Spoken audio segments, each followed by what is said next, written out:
had been planning this solo camping trip for months. I wanted something different, something remote, far from the crowded parks and trails where families with kids and dogs roamed. I wanted real wilderness, a place where the air felt heavy and the trees seemed like they had secrets, where the sounds of the night weren't drowned out by traffic or distant city lights. I packed my gear meticulously: tent, sleeping bag, food, water, flashlight, compass, maps, extra batteries, first aid kit, everything I thought I might need. I drove until my phone had no signal, the GPS struggling to keep up as I turned down narrow, overgrown roads that were more dirt than asphalt. Eventually, I found a small clearing near a river, hidden among dense trees, the ground soft with pine needles and fallen leaves. It was perfect. I set up my tent as the sun began to dip behind the hills. Shadows stretched long and twisted between the trunks, and the air smelled like wet earth and pine. The river nearby made a steady gurgling sound, a calm I thought would help me relax. I made a fire and cooked some dinner, simple canned beans and bread, then sat back on a log to watch the last light fade. Everything seemed quiet, normal, almost too perfect. As darkness fully settled, I zipped myself into my sleeping bag inside the tent.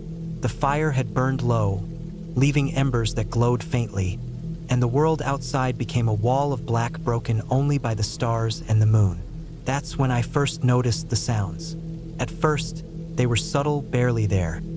A soft rustling, a snap of a twig, the occasional distant thump. I thought it was probably just the usual night noises. Small animals moving through the underbrush, the wind brushing branches, the river's distant murmur.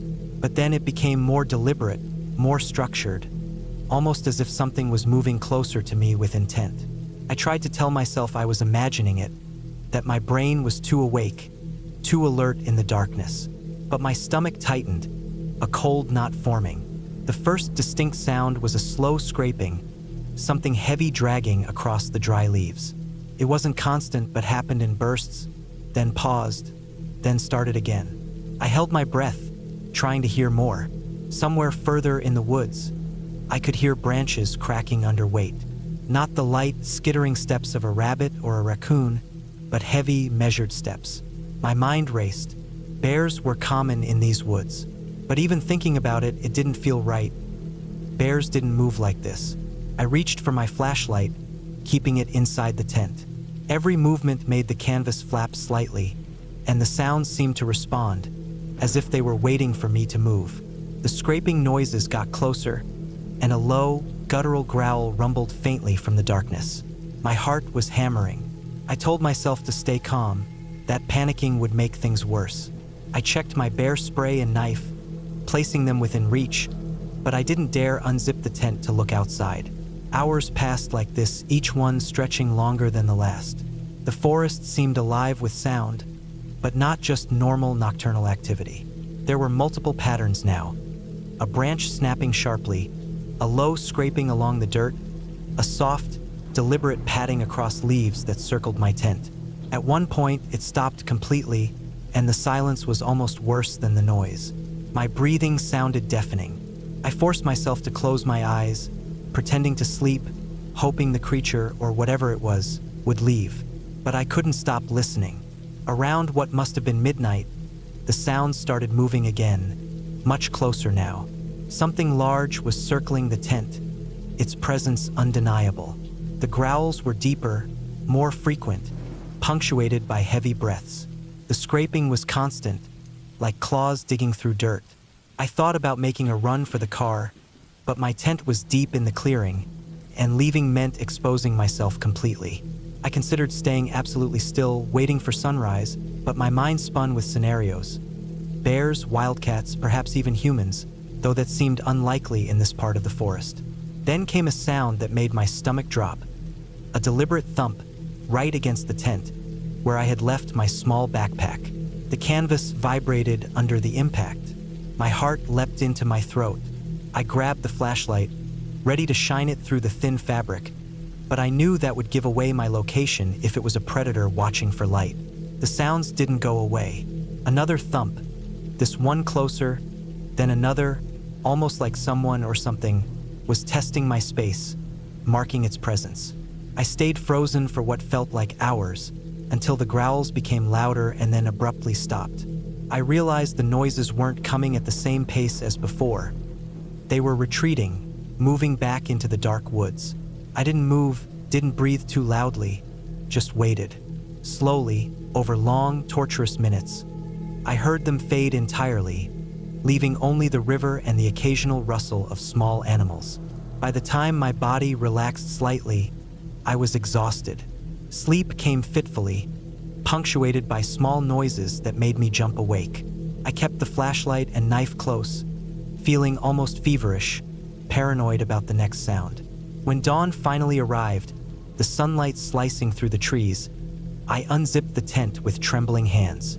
The clearing looked calm, peaceful even. There was no sign of anything, no footprints or drag marks, just the flattened pine needles from where I had placed my tent.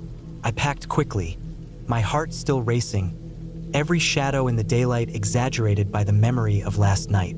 I stuck to the trails this time, moving swiftly, never stopping for longer than necessary. The thought of camping alone in that forest again made my stomach churn. I realized that the wilderness isn't just beautiful, it's unpredictable. And sometimes what hides there isn't something we can see or understand, just something that moves and watches and waits.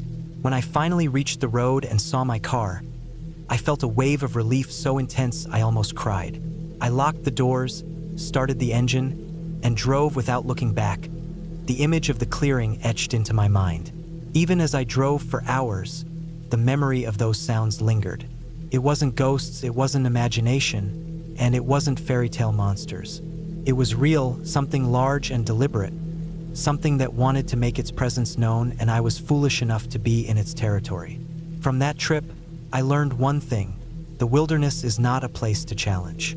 It's a place to respect, to observe from a distance, to know that sometimes silence isn't empty. It's full of things waiting in the dark. I never camped alone in that area again, and I made a rule for myself. If I can hear something unnatural in the night, I get out. Not tomorrow, not at first light, but immediately. Because survival isn't about bravery. It's about listening, watching, and understanding your place in a world that is far older and far more capable than we are. Even now, years later, when I'm in the woods at night, I think back to that campsite, to the scraping, the growls, the thumping right outside my tent. And I remember the most important lesson I learned there.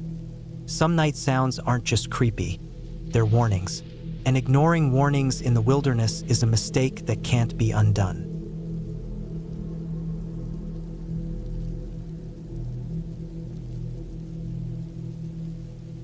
I had always liked the idea of being alone in the woods.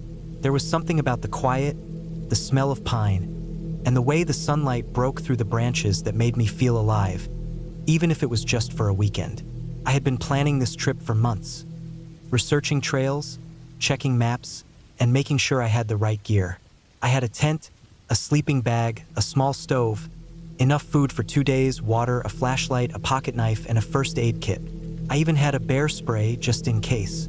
I thought I was prepared for everything. I started my hike early in the morning.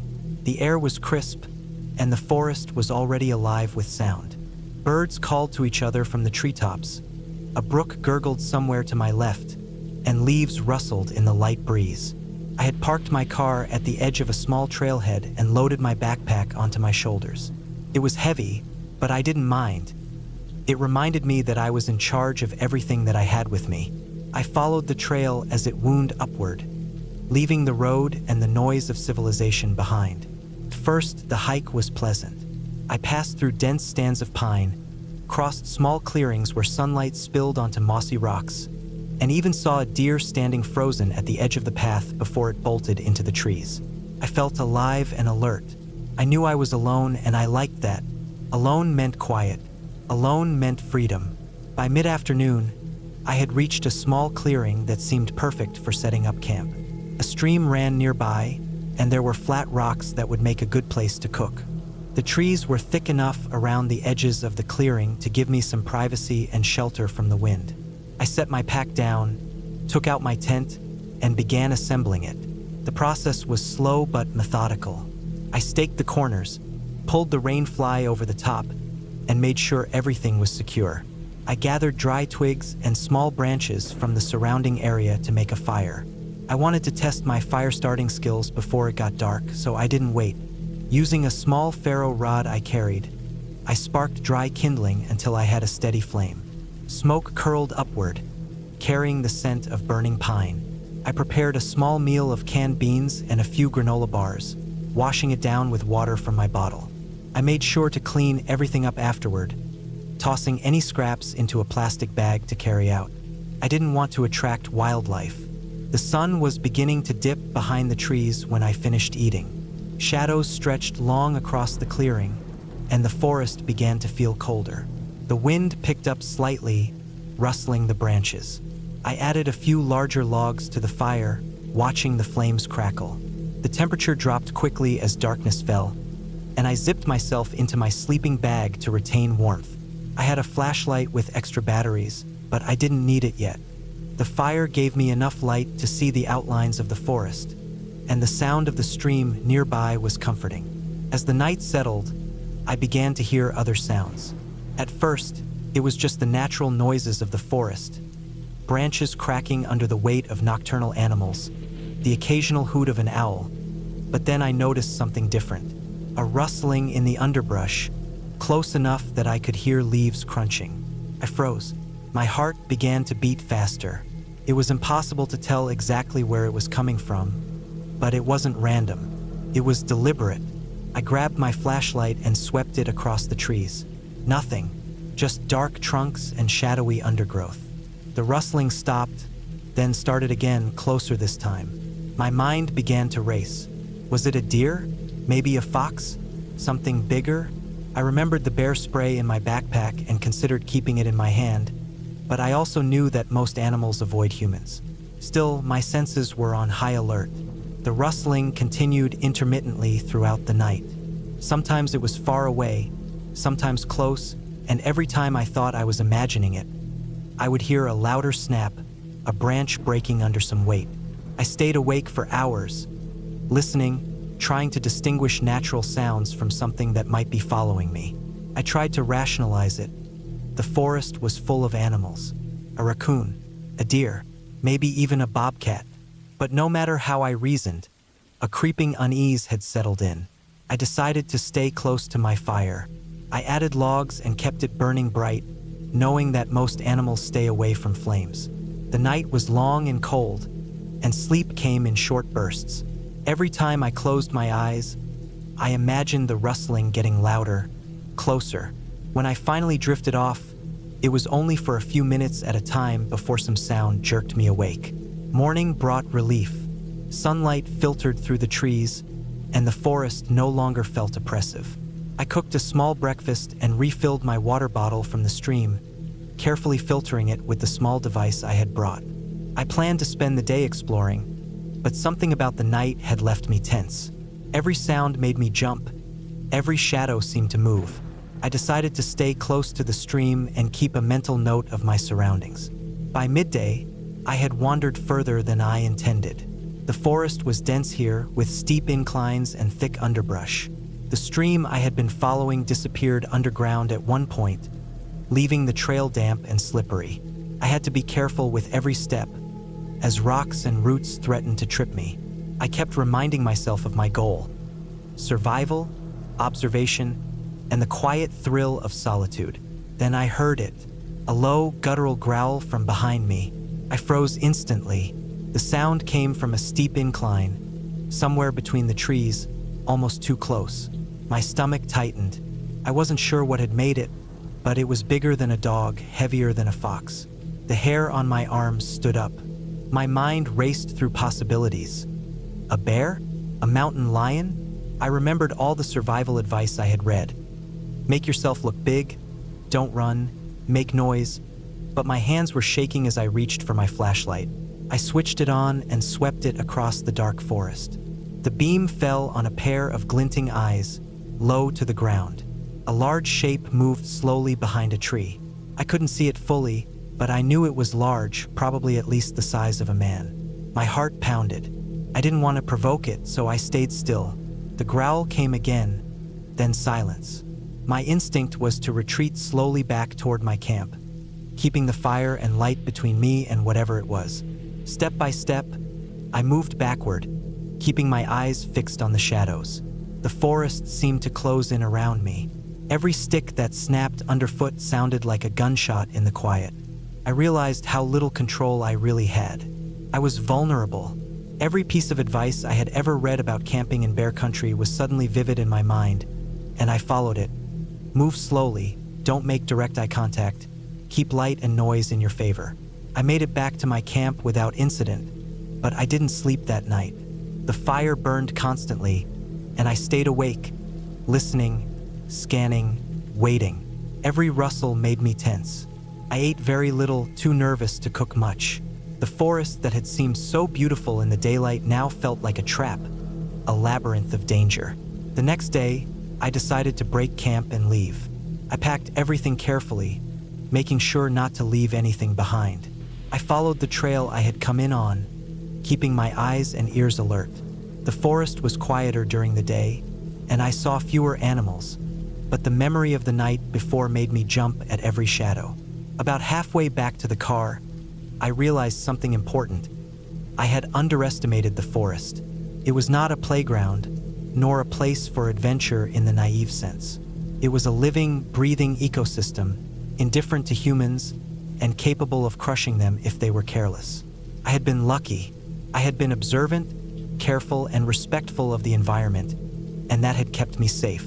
By the time I reached the edge of the forest, sunlight streaming through the trees, I felt a mixture of relief and exhaustion.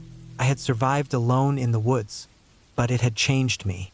The solitude that had seemed appealing now felt sobering. I had learned firsthand the fragility of human life in the wild, and the importance of preparation, awareness, and respect. I sat in my car, breathing deeply, my hands still shaking slightly from adrenaline. I looked back at the forest, now calm in the morning light, and I understood something profound. The woods were beautiful, yes, but they were also dangerous, and my survival had depended on more than just luck.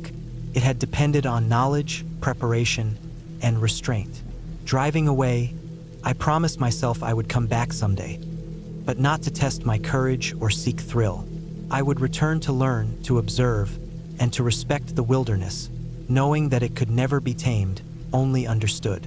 And in that understanding, I had found a strange peace, a clear and lasting lesson from the night I spent alone in the woods.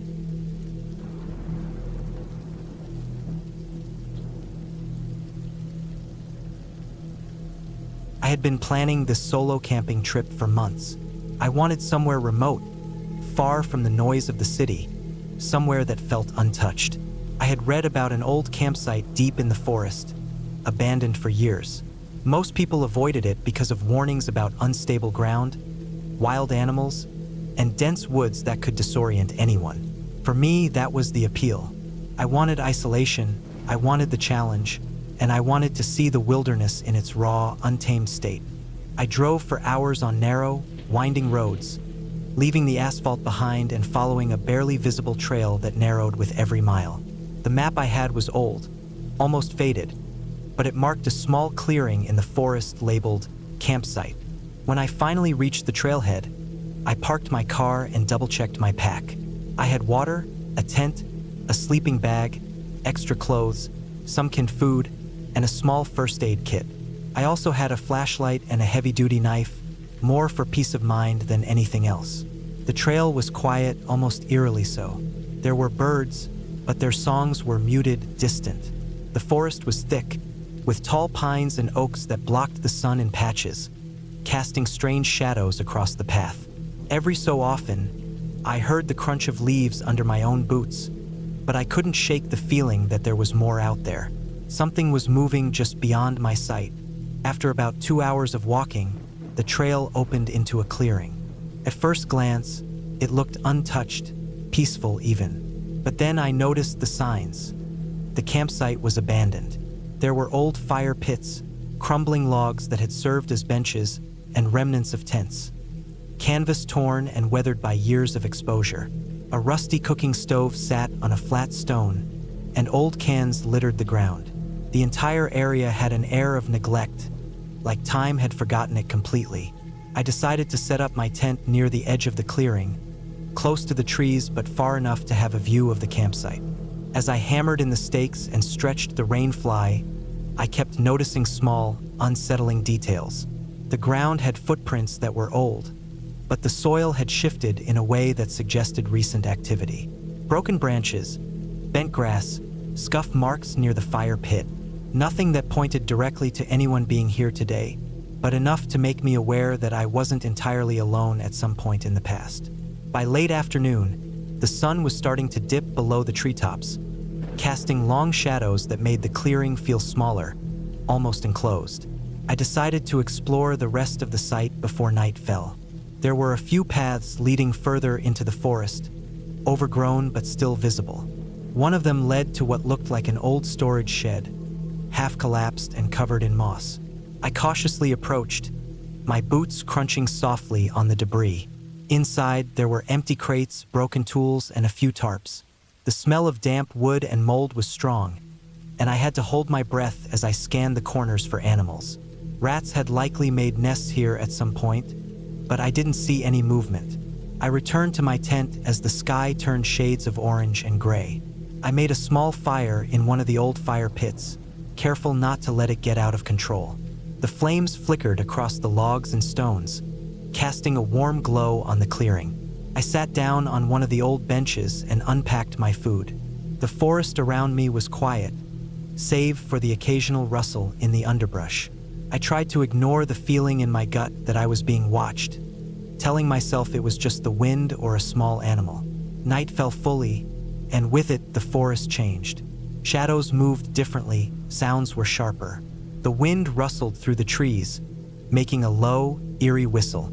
I tried to focus on the fire, on the warmth it gave me, on the small comfort of being able to see my immediate surroundings. But no matter how much I rationalized, there was a tension in the air, a subtle pressure that made me feel exposed. Around midnight, the noise started. It began as a soft thud, faint enough that I thought I was imagining it. Then came another and another, irregular, like something walking on broken branches.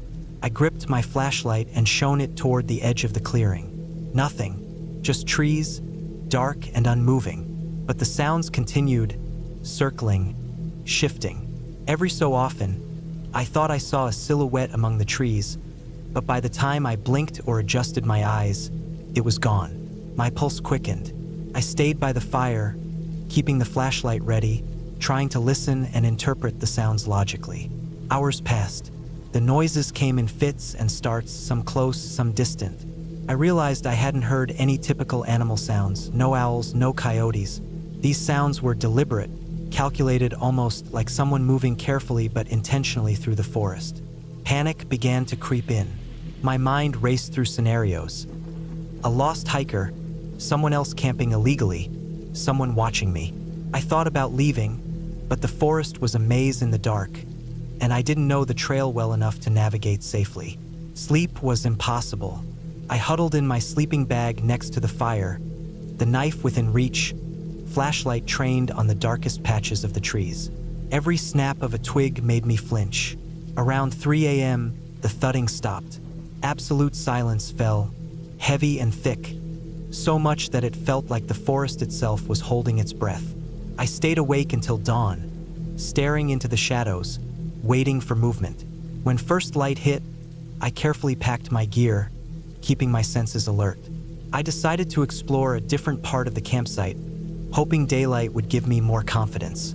That's when I found them, footprints, fresh this time, leading from the tree lean into the clearing. They weren't human, not entirely. They were large, with long toes and deep impressions, like a bear or another large animal. But the spacing was odd, almost deliberate. I felt a chill as I followed the trail slightly into the forest, noticing broken branches and disturbed undergrowth. Whatever it was, it had been close. I decided I had enough. I had seen enough of the abandoned campsite and its unsettling signs. I packed everything, making sure to leave no trace, and retraced my steps to the trailhead.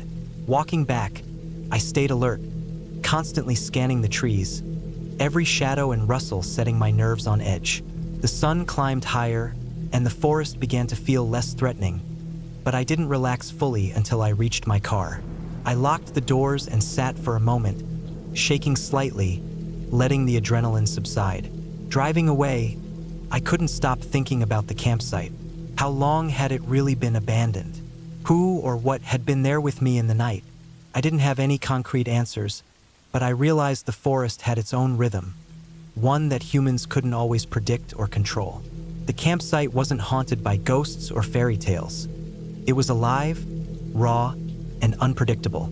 The feeling of being watched, the noises, the footprints, they were all reminders that wilderness is not empty, even when it seems forgotten. By the time I reached the main road, civilization felt surreal. Shops, cars, people. It all seemed alien after the quiet and tension of the forest. I made a mental note never to return to that campsite, at least not alone. But I also felt something else, respect. Fear mixed with awe. The forest had reminded me that isolation comes with real danger, that nature doesn't bend to human schedules, and that some places, no matter how tempting, are best observed from a distance. I never told anyone exactly where I had been. The abandoned campsite remained my secret, a place of fear and discovery, of tension and raw, untouched wilderness. It haunted me in memory, not because it was supernatural, but because it was real. Real enough to make me respect the limits of my courage, real enough to make me understand that some parts of the world are not meant to be tamed or fully understood, just survived.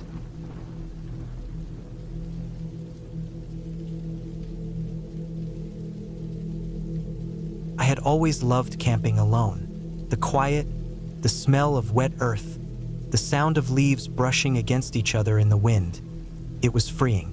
I had spent years chasing the perfect secluded spot, places so far from other people that I could hear only the world breathing around me.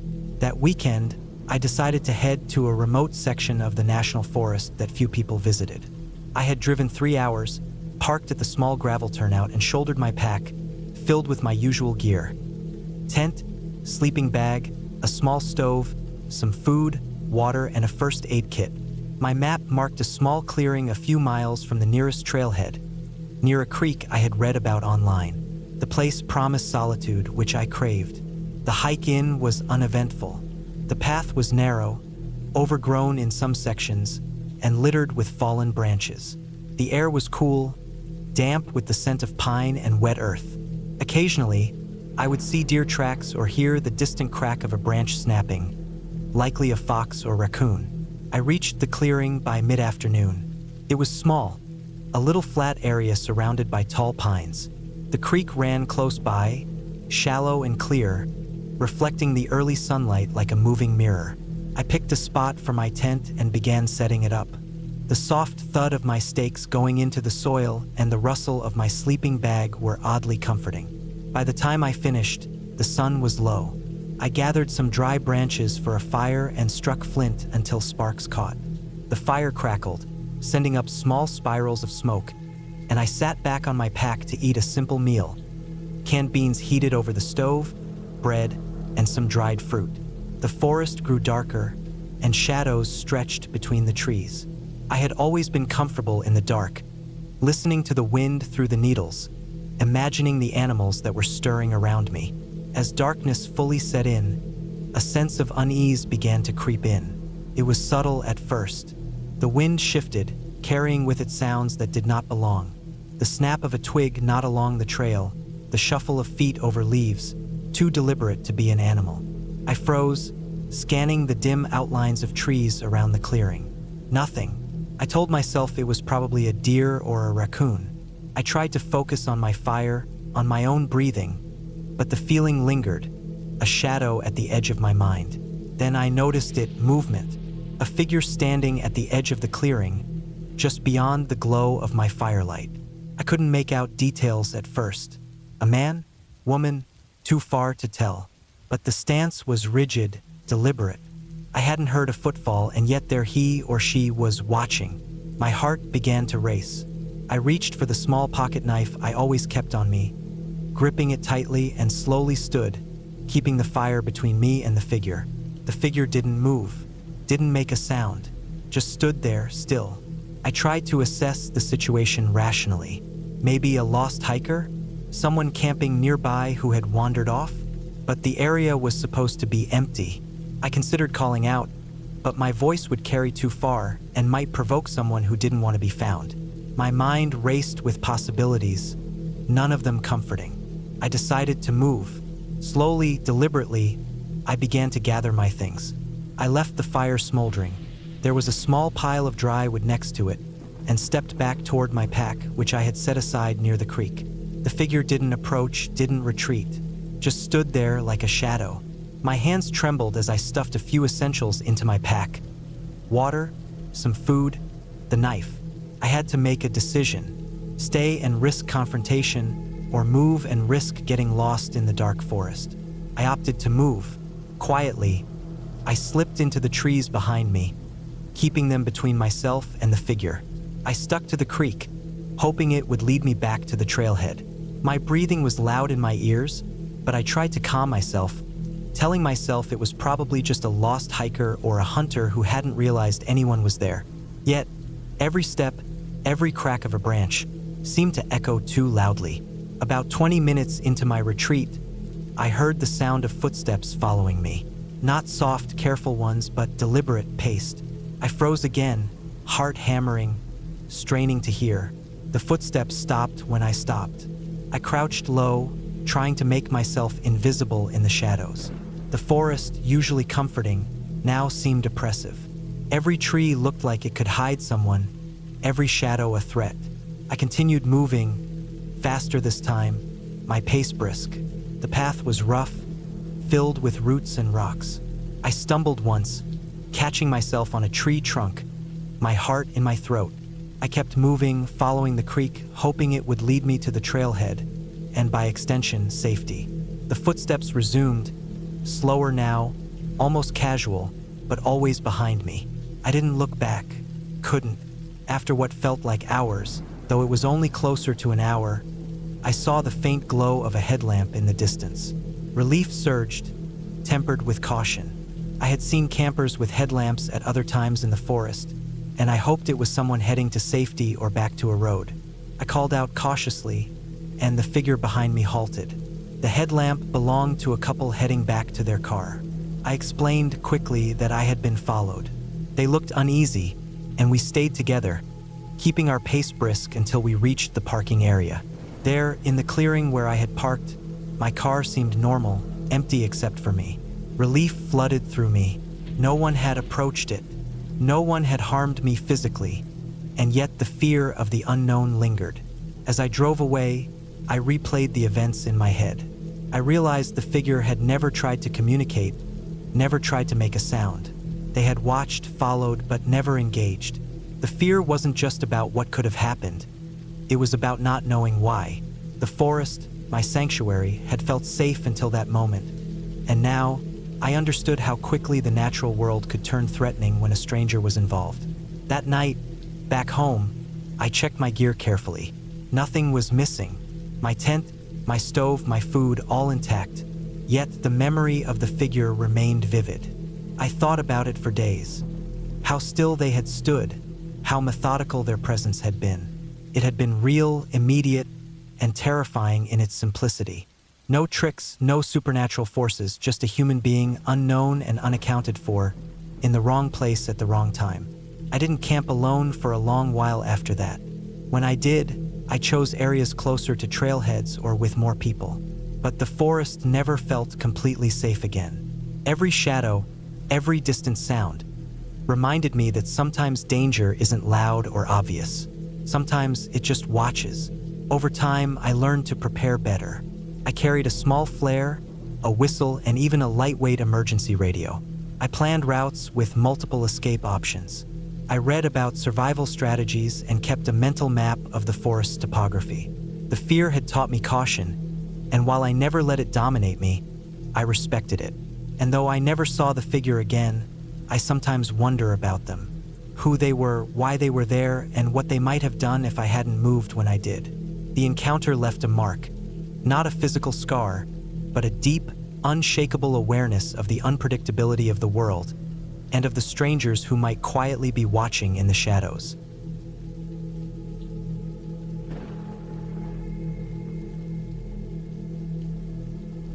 had planned this trip for months. The forest had called me for years. A quiet escape from the constant noise of the city, the crowded streets, the endless work. I had packed carefully, choosing my spot after hours of maps and online research. It was a small clearing deep in the national forest, far from the main trails, where the pines were thick and the air smelled of moss and wet soil. I wanted isolation, and I was about to get it. The hike in was longer than I remembered from the map. The trail had grown over in places, branches scraping at my jacket and the ground slick from a recent rain. My backpack felt heavier with every step, but I didn't mind. The solitude was worth it. Around noon, I reached the clearing. A small stream ran along one side, the water clear and cold. Sunlight broke through the tree canopy in scattered beams, hitting the forest floor in random patches. It was beautiful. I chose a spot near the stream, but not too close. The ground was soft, covered in pine needles, and level enough to pitch my tent. I unpacked slowly, methodically, checking each item. The tent, sleeping bag, food supplies, and of course my bear spray. The last part one made sure of twice. This was bear country, and I didn't want to underestimate that. By the time the tent was up and secured, the sun was high, though a gray layer of clouds hinted at rain later in the evening. I sat down on a rock near the stream, taking in the smell of damp earth, the quiet rustle of leaves, and the occasional bird call. I ate a simple lunch, some bread, cheese, and a granola bar, washing it down with water from my bottle. Then I wandered a little, exploring the area, marking a few landmarks in my mind. As the afternoon wore on, the forest became denser. The shadows grew longer, darker. I returned to my camp and started preparing dinner. I knew bears were attracted to food, so I made sure to cook at least 20 feet from the tent, keeping everything contained and clean. The smell of frying onions and rice wafted through the trees. I had hung the remainder of my food in a tree, far above the ground and away from the tent. I repeated the checks at least 3 times, making sure everything was secure. Night came slowly, but when it came, it was sudden. The sky darkened. The wind picked up slightly, rustling the pine needles overhead. The forest became alive with noises. Distant owls calling, twigs snapping under the weight of unseen animals, leaves brushing against each other as small creatures moved through the undergrowth. I crawled into my sleeping bag inside the tent, listening to the sounds, feeling a mix of excitement and unease. The first sound I heard was subtle, almost indistinguishable from the normal night noises.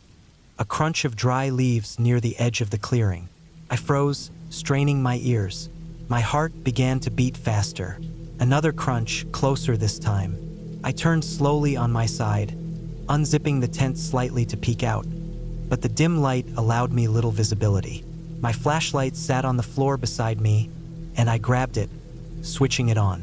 The beam cut through the darkness, landing on nothing but trees. Then I heard it, a low, heavy grunt. My stomach tightened.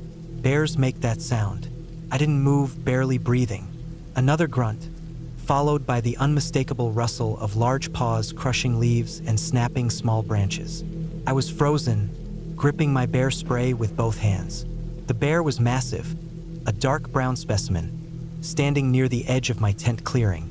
His head moved slowly from side to side, sniffing the air. It had to have been drawn by the smell of the food I had cooked, even though I'd been careful. My mind raced. Bears are unpredictable. I knew not to scream or make sudden movements, but fear made my muscles stiff and my mind chaotic. I stayed completely still, barely daring to breathe. The bear took a few steps toward the tent, stopping just 10 or 15 feet away.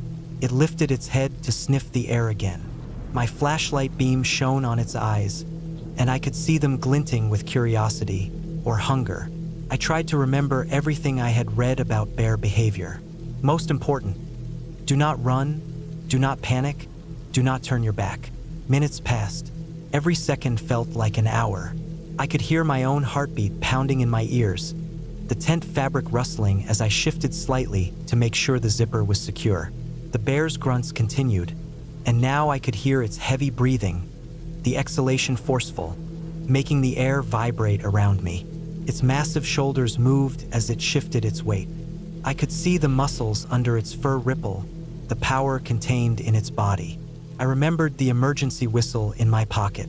Some guides recommended blowing it in certain situations to scare bears off, but I hesitated. Would it provoke the bear? Make it aggressive? The bear sniffed the air again and took a slow step forward. I pressed myself to the far edge of the sleeping bag, trying to make myself as small and non-threatening as possible. Time stretched. The bear circled part of the clearing, sniffing the ground and the air. I realized then that it wasn't attacking, it was investigating. Its body was tense, its head low, sniffing everything. I thought about the food hanging in the tree and wondered if it could smell that from here. My stomach tightened further as I realized how close it was to my tent. If it decided to charge, I wouldn't have time to react. Then it paused. Its head turned sharply toward the direction of the hanging food. I held my breath. Slowly, deliberately, the bear turned its massive body and padded toward the tree. My heart didn't calm, but I allowed myself a tiny measure of relief. The bear had found something more interesting than me. It reached the tree, and I watched in tense fascination as it sniffed and pawed at the trunk. The rope I had used to hang my food was strong, and the bag remained well above the ground. After a few moments of frustrated grunting, the bear moved back slightly, trying to figure out how to reach it. I could see the intelligence in its actions, the methodical approach. It tried to climb but failed, sliding down with a grunt and shaking its massive head. I realized I had an opportunity. The bear was distracted. I didn't move, didn't make a sound, but I slowly reached for my camera, hoping to capture the moment. Every instinct screamed not to, but I had to document this. I clicked a few shots, keeping the light off, careful not to draw attention. The bear's dark eyes glanced around, but it was still focused on the food. Eventually, after several minutes, the bear gave a low, frustrated snort and walked back into the forest. It stopped at the edge of the clearing, looked back once, then disappeared into the shadows. My body didn't relax immediately. I sat for what felt like hours, listening, eyes scanning the dark forest, expecting it to return. But the clearing remained quiet, save for the wind in the trees and the distant call of a night bird. The rest of the night was tense but uneventful. I stayed in the tent, awake for most of it, listening for any sound, my bear spray within reach. I had never been so alert in my life. Dawn brought light slowly through the trees, the forest transforming into a softer, calmer place. I emerged cautiously from the tent, scanning the clearing. There were bear tracks everywhere, large and deep in the soft soil, a testament to the previous night's visitor. I took a deep breath and inspected the food. Everything was secure. The bear hadn't managed to get anything. I realized then how lucky I had been, how careful preparation and a little bit of luck had kept me safe. I packed up slowly, retracing my steps to make sure no items were left behind that could attract wildlife. As I hiked out of the forest, the morning light making the dew sparkle on the leaves, I felt a mix of exhilaration and relief. I had come seeking solitude and adventure, and I had found it, but the encounter reminded me how small and vulnerable we are in nature. I would always remember the bear, not as a monster, but as a powerful, intelligent creature, and I carried a deep respect for it as I returned to civilization. From that trip onward, I never took the forest for granted. Every rustle, every shadow, every distant sound was a reminder that I was a visitor in someone else's world. That night had been terrifying, yes, but it had been real, raw, and unforgettable. A perfect lesson in caution, respect, and the awe-inspiring presence of wildlife.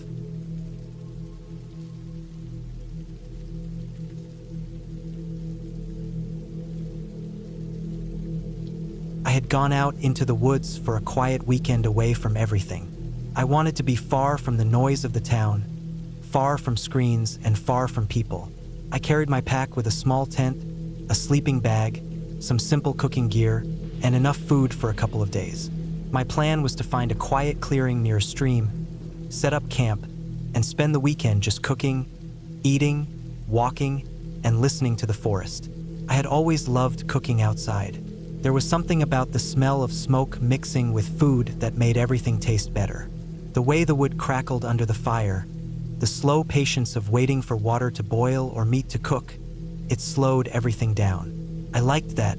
By the time I reached the spot I had in mind, the light was starting to soften. The sun wasn't setting yet, but the shadows were stretching longer and the woods were starting to cool. I found a flat patch of ground under tall trees where the earth was dry and soft with pine needles. A stream ran close by, shallow and clear with cold water running over smooth stones. It was quiet except for the sound of water and an occasional call of a bird deeper in the forest. I dropped my pack and stretched my back, then began setting up the tent. The air smelled of earth and pine, sharp and fresh, and every now and then the faint scent of damp moss. I unrolled the tent and staked it down, careful to brush away sticks and rocks so I wouldn't feel them under me later.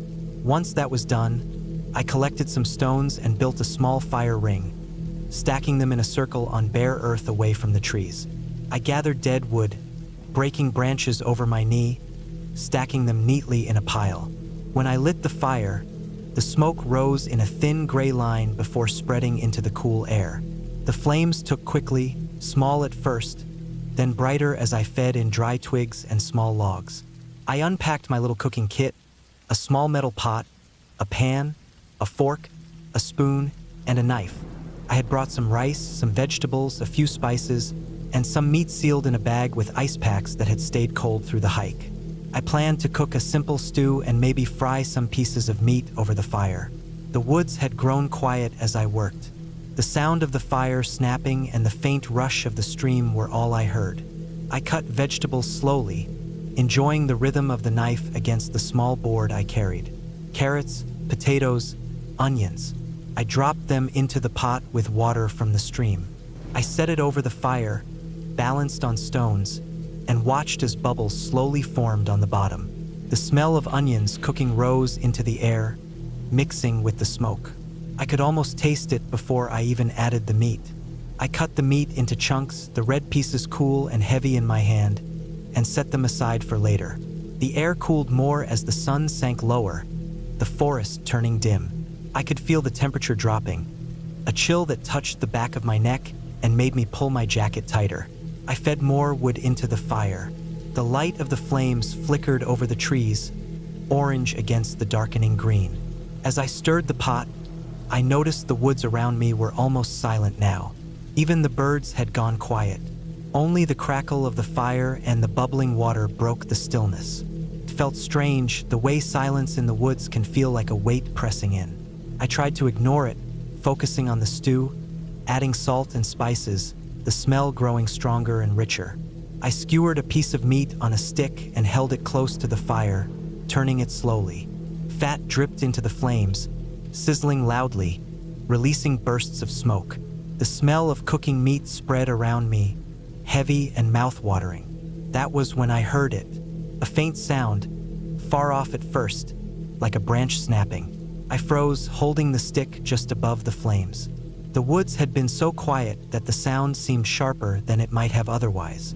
I looked out into the trees, dark shapes shifting with the firelight, but I saw nothing. I told myself it was just a branch falling, or maybe a small animal moving through the brush. Still, my heart beat faster. I lowered the meat back toward the fire and tried to keep calm. The stew bubbled steadily, steam rising, the smell strong in the air.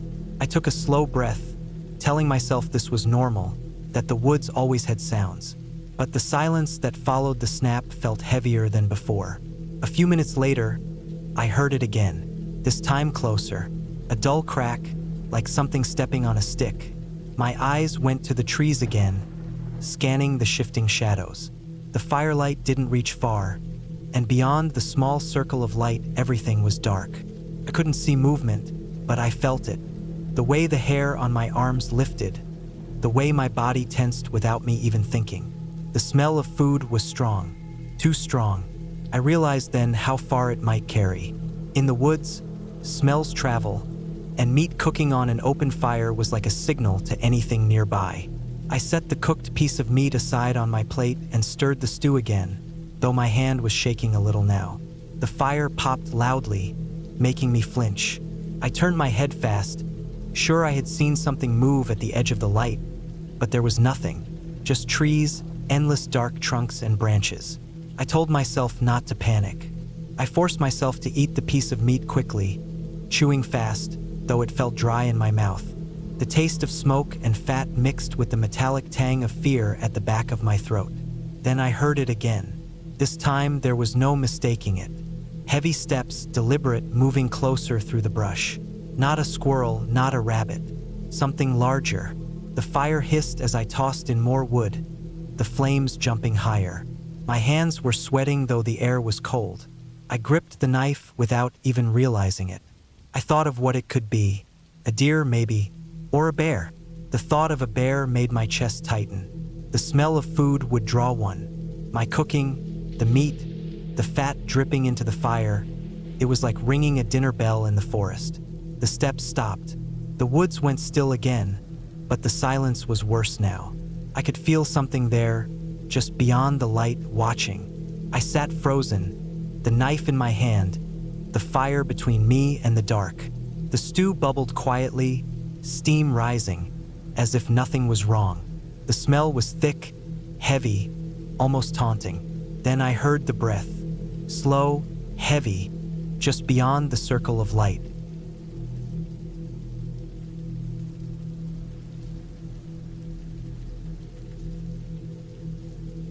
I never planned to camp near a farmhouse, but that's where I ended up.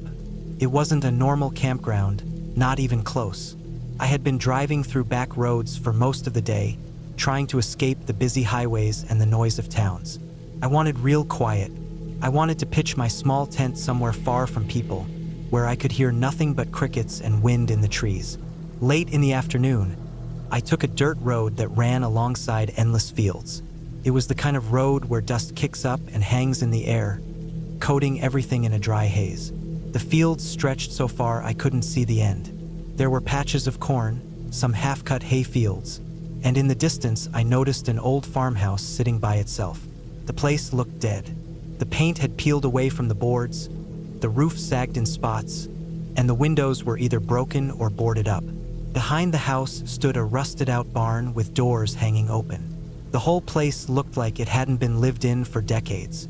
There wasn't a mailbox, no signs, no tracks of cars. It seemed abandoned. I thought it was the perfect spot to set up camp. No one would bother me there, and it was far enough from the road that I wouldn't be seen. I parked my car under a line of trees at the edge of the field and carried my tent, backpack, and sleeping bag closer to the farmhouse. I didn't want to camp right next to it, so I chose a flat patch of ground about 50 yards away, near some overgrown bushes. From there, I could see the farmhouse clearly, but I didn't feel like I was directly on the property. At least that's what I told myself. By the time I finished pitching the tent, the sun was already sinking low. The light turned orange across the fields, throwing long shadows from the broken fence posts. Everything was quiet, but it wasn't a peaceful kind of quiet. It was heavy, the kind of stillness where you notice the absence of sound. I tried to shake it off and cook some food over my small stove, keeping my eyes on the farmhouse the whole time. As it got dark, I felt a little uneasy. The broken windows of the farmhouse looked like empty eye sockets. I kept telling myself no one lived there. It was just an old building falling apart in the middle of nowhere. I crawled into my tent when the air grew cold and zipped the flap shut. The crickets had started, and a breeze rustled through the corn stalks in the field. I laid down and tried to relax. Sleep didn't come quickly. Every little sound felt louder than it should.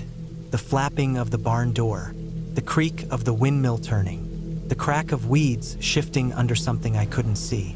At one point, I swore I heard footsteps in the dry grass near my tent, but when I sat up and listened, it went dead silent again. I told myself it was an animal and forced my eyes shut. Somewhere in the middle of the night, I woke up to a sound that made my skin crawl. It was faint at first, like fabric dragging on the ground. Then it stopped. I held my breath, straining to hear. My heart thumped so loud in my chest, I worried whatever was outside could hear it too. I thought I saw a shadow moving just beyond the thin fabric of my tent, but I wasn't sure if my eyes were playing tricks on me. I waited, frozen. The air inside the tent felt hot even though it was cool outside. Then I heard it again. Slow, steady footsteps in the grass. Not the quick rustle of an animal. These were deliberate, heavy enough to know it wasn't a raccoon or a deer. I didn't move a muscle. The steps circled my tent. I could hear the grass crunch under each one. Whoever it was didn't say anything. They didn't make any sound other than their boots pressing the ground.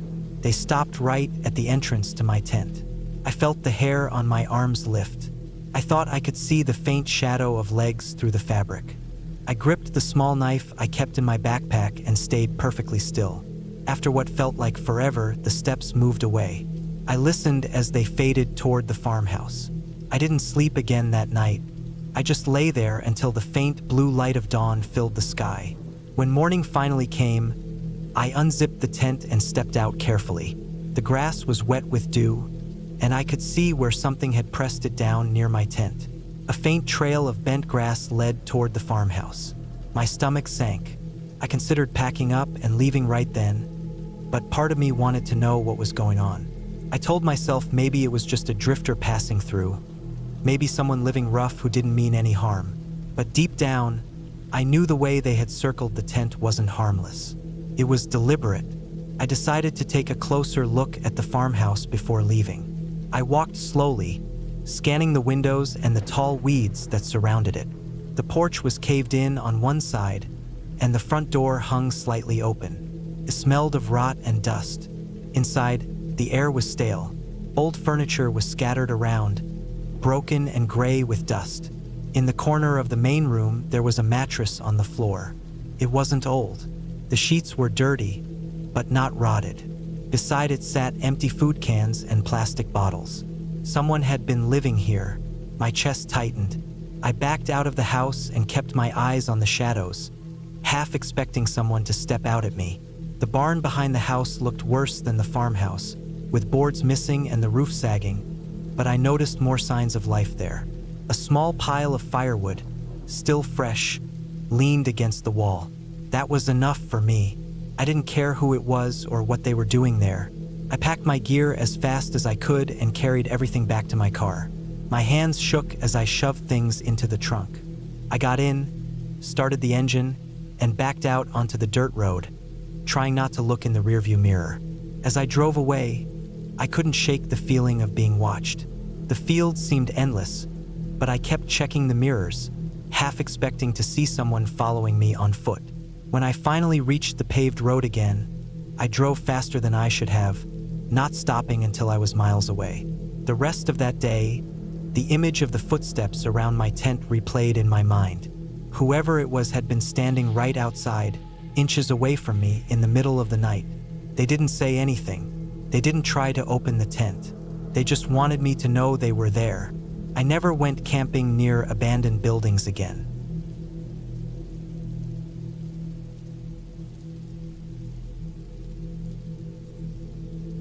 I left my car at the small dirt pull-off, the tires crunching against loose gravel, and stepped onto the narrow trail that disappeared into the dense forest.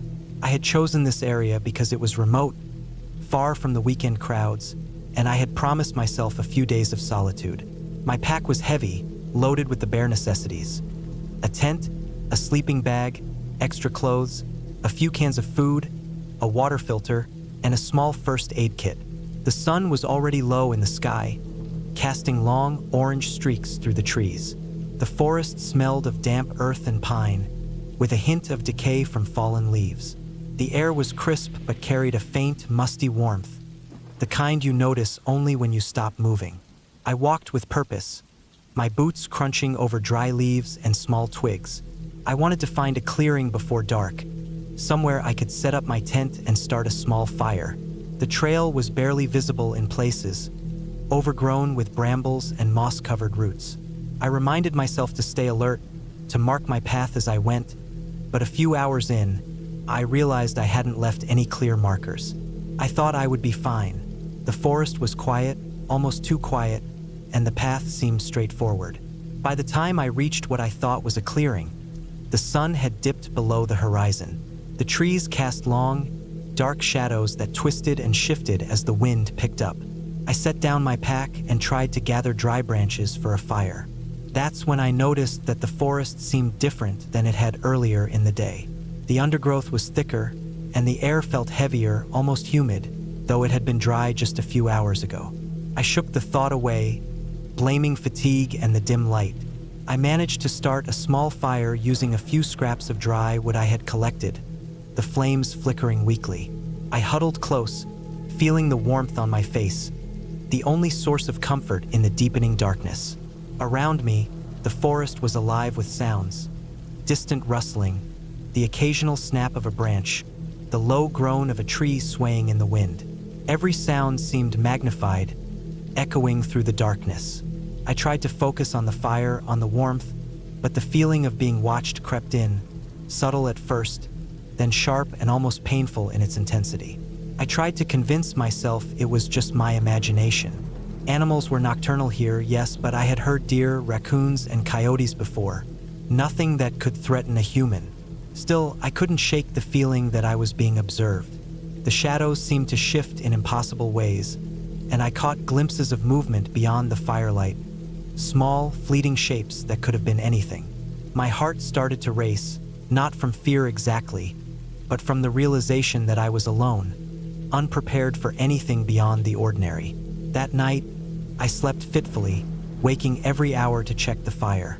My sleeping bag was thin against the cold, and the wind rustled through the trees with a sharpness that made me flinch. At one point, I thought I heard footsteps, but the sounds always ended before I could see anything.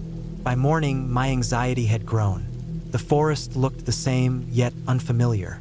I had a vague sense that I had wandered farther than I realized, that I might not be on the path I had intended to follow. I packed up my camp quickly, trying to retrace my steps. The problem was, the trail had not been well marked, and my attempts to remember landmarks failed. Every tree looked the same, the moss-covered trunks indistinguishable from one another. The path I thought I was on seemed to vanish beneath a tangle of ferns and roots. I realized with a sinking feeling that I was lost. First, I tried to stay calm. I remembered my training, the basic principles of survival. Stay put if you can, conserve energy, find water, and mark your trail. But as the hours passed, panic set in. I tried walking in what I thought was the direction of the road, using the angle of the sun as a guide. The forest resisted my efforts. Every slope, every ridge seemed to mirror the last. Streams twisted in unexpected directions, fallen trees blocked progress, and thick underbrush forced me off any imagined straight line. By midday, I was exhausted. My water supply was dwindling, and the small snacks I had brought were barely enough to keep me going. I found a shallow stream and drank cautiously, aware that the water might contain parasites or bacteria. I filtered it as best I could, but my hands were trembling from hunger and fatigue. My stomach ached. My legs were covered in scratches and bruises, and the forest seemed to close in around me. As evening approached, I realized I had no idea where I was. My sense of direction had failed completely. The sun dipped behind the trees, leaving me in near darkness. I tried to find a place to set up my tent, but the ground was uneven and full of rocks. I ended up choosing a small patch of dry soil, barely large enough for my sleeping bag. I sat there, shivering as the temperature dropped, trying to gather enough dry wood for a fire. Most of the branches were damp from the morning dew, and my attempts to light them failed. By the time darkness fully descended, I had no fire, no warmth, and a growing sense of dread. The night was long and unrelenting. Every sound seemed amplified. The snap of a twig, the rustle of leaves, the distant cry of an animal. I kept my knife within reach, scanning the darkness for any sign of danger. I was aware of every small movement, every shift of the wind. Hunger gnawed at me, but I was too tired to forage for food. I tried to rest, but sleep was impossible. My body ached, my mind raced, and the forest around me seemed alive with unseen threats. The next morning, I decided I could not stay put.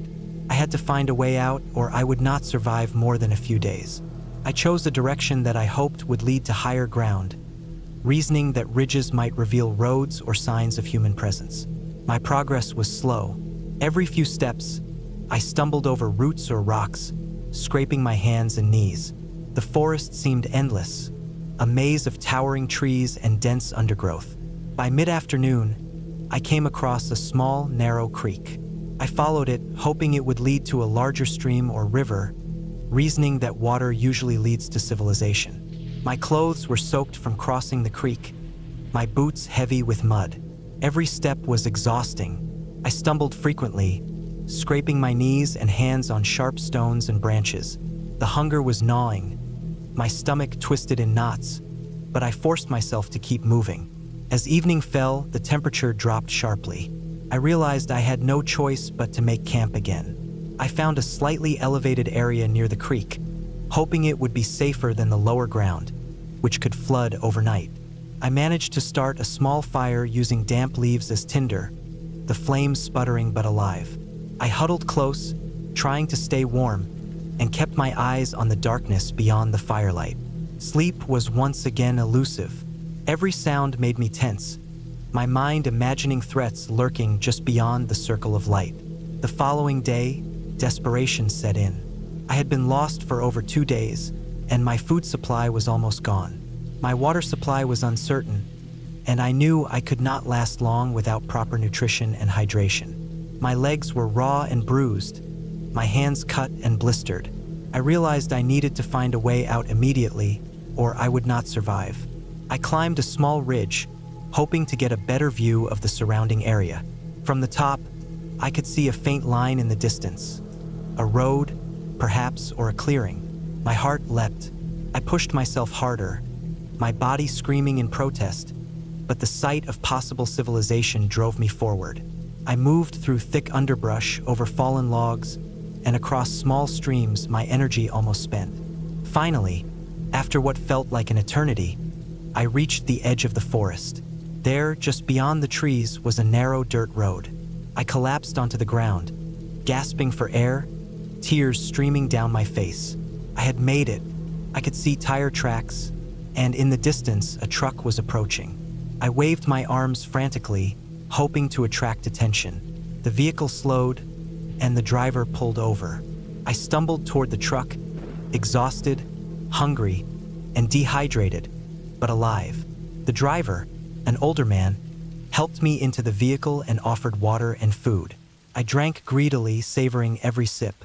I explained as best I could that I had been lost in the forest for 3 days. He nodded, understanding, and drove me to the nearest ranger station. There, I received medical attention, food, and a place to rest.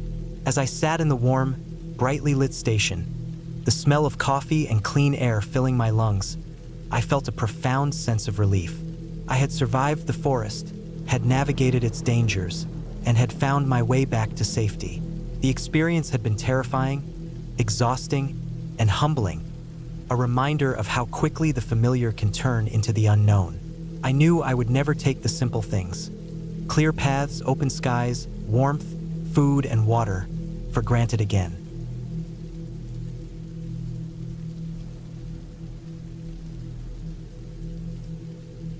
I had always loved the outdoors, the smell of damp earth, the rustle of leaves underfoot, the distant murmur of water. These were the things that drew me into the wilderness. I had camped along rivers before, hiked deep trails, and crossed streams many times. I thought I knew how to handle myself. I thought I was prepared, but nothing, absolutely nothing, could have prepared me for that river crossing. It started early in the morning. The air was crisp, cold even, with a light fog hovering just above the ground. My backpack was heavy with all the things I thought I would need: tent, sleeping bag, food, first aid kit, and a small waterproof bag with extra clothes. I had mapped out my route the night before, studying every contour of the land, every tributary that fed into the larger river I would eventually have to cross. The river looked tame from a distance, just a glint of silver cutting through the green of the forest. But I knew better than to underestimate water. I walked for hours, my boots sinking slightly into the soft soil of the forest floor, branches snapping underfoot. Birds called to each other in the distance, and the occasional rustle of small animals scuttling through undergrowth reminded me that I was not alone. The river grew louder as I approached, the gentle trickle from upstream transforming into a deep, powerful roar. When I finally reached the bank, my heart sank slightly.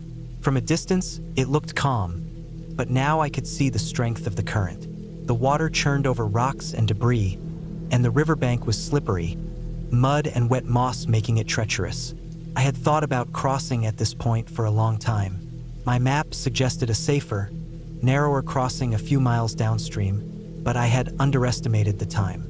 I was pressed for daylight, and my instincts, often reckless, told me that I could manage it here. I surveyed the river carefully. It was about 15 feet wide at the narrowest point, maybe a little more. The current was strong, but not violent enough to make it impossible, at least in my mind. I took off my backpack and set it down on the bank, checking the straps and making sure everything was secure. My boots were soaked from the morning dew, and I was already shivering slightly. I tested the riverbank, pressing the toe of my boot into the mud. It held, but only just. I took a deep breath, steadying myself, and stepped into the water. The cold hit me immediately, shooting up my legs, making my knees tremble. I paused, letting my eyes adjust and my mind gauge the current. The water swirled around rocks, hidden logs, and sharp stones just beneath the surface. One wrong step and I could lose my footing. I moved slowly, deliberately, placing my feet carefully, feeling the pull of the water as it tugged at my body. Halfway across, I misjudged the depth. A sudden drop in the riverbed caught me off guard. My boot slipped off a submerged rock, and I nearly fell. I grabbed at a nearby branch, but it broke under my weight. The water rushed against me, strong and unrelenting, pulling me off balance. My backpack, which I had left on the bank, suddenly felt like a distant, almost mocking thought. I stumbled, fighting to keep my head above water, and my heart pounded so loudly I thought it might burst. I sank briefly, gasping, struggling to regain my footing. My hands found another rock beneath the surface, and I clung to it with every ounce of strength I had. The water was cold, so cold that it burned my skin. My muscles screamed, threatening to give out, and I realized then how easily a river could kill. People always underestimate water. They think it's slow, harmless, easy to manage. But the river does not forgive mistakes. It is patient and deadly, and it does not care who you are. I forced myself forward, 1 foot at a time.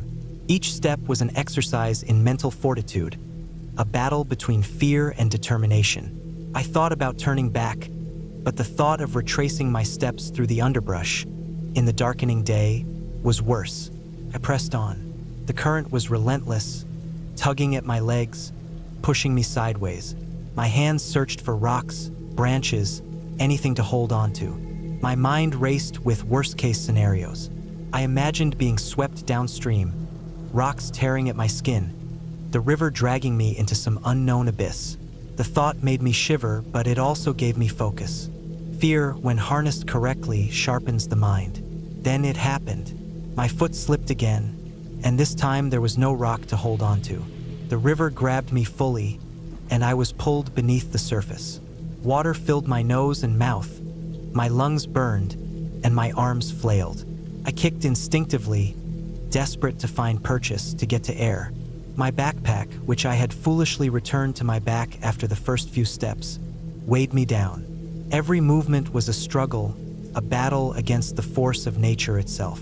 The current threw me against a submerged log, and I felt my ribs hit it hard. Pain shot through my chest, and for a moment I was sure I would not make it. I surfaced, gasping, coughing water out of my lungs. My arms trembled as I grabbed a tree branch sticking out of the water near the opposite bank. It bent under my weight, but it held, giving me just enough leverage to drag myself toward the shore. My legs were numb, my body shaking uncontrollably, but I refused to let go. Finally, I pulled myself out of the river, collapsing on the muddy bank, soaked, battered, and exhausted. My chest heaved, my muscles screamed, and my skin was red from the cold. For a long while, I lay there, staring at the sky, trying to calm my racing heart. I realized then how easily it could have ended differently. One more slip, one more misjudgment, and I might have been carried away. The thought made me feel both fragile and alive in a way I had never experienced. I had always thought I was careful, competent, prepared for most emergencies. But nature had a way of humbling even the most confident person. I stayed on the bank for what felt like an hour, letting my body recover. My teeth chattered uncontrollably, and my hands were numb. I wrung out my clothes as best I could and checked my gear. Nothing was lost, nothing broken beyond the soaked backpack and the mud covering everything. I knew I could not continue the journey without rest. My body needed warmth, food, and time to recover. I found a spot slightly higher up the bank, where the ground was dry enough to pitch my tent. Setting it up was a struggle. My hands were clumsy from cold and exhaustion. I crawled inside, huddled into my sleeping bag, and let the silence of the forest surround me. That night, sleep did not come easily. Every sound of the river rushing, every crack of a branch in the distance, set my nerves on edge. I replayed every moment of the crossing in my mind. The slip, the submerged log, the pull of the current. It was a reminder that survival is never guaranteed, that even small errors can have catastrophic consequences. The next morning, I woke early, stiff and sore, but grateful to be alive. I ate a simple breakfast and packed my gear more carefully than ever. I studied the river from the bank, noting the safest points, the shallows, the submerged hazards. I realized that patience and observation were as crucial as strength and courage. I had rushed before, underestimating the river. Now I would approach it with respect, with caution. I waited until the water level appeared slightly lower, until the sun warmed my muscles and gave me a sense of control. I approached the river again, this time methodically. I used a walking stick to test the depth and current with each step. I moved slowly, deliberately, keeping my center of gravity low. The water was still cold, but my body had adjusted slightly. I wore my backpack, but I had strapped it tighter, ensuring it would not pull me off balance. Step by step, I crossed the river again. This time, there were no slips, no near-drowning moments. I felt every rock beneath my boots, every tug of the current, every shift in water pressure. I moved like a careful animal, alert and focused. Finally, after what felt like hours but was only minutes, I reached the opposite bank. I collapsed again, this time from relief rather than fear. I had made it. I was safe. The journey continued, but I carried with me the lesson of the river. Nature is beautiful, yes, but it is indifferent. It does not punish out of malice, but mistakes are met with consequences that can be unforgiving. I thought about those who underestimate rivers, those who think they are invincible in the wilderness. I would never make that mistake again. I had crossed the river, survived, and emerged wiser. By the time I finally reached the end of the trail, I was tired, bruised, and sore, but I was also profoundly aware of the fragility of life. The river had tested me in ways I never imagined, stripping away overconfidence and forcing me to confront my own mortality. I returned home changed, not in the dramatic, cinematic way, but in a subtle, enduring way. Every river I crossed after that was met with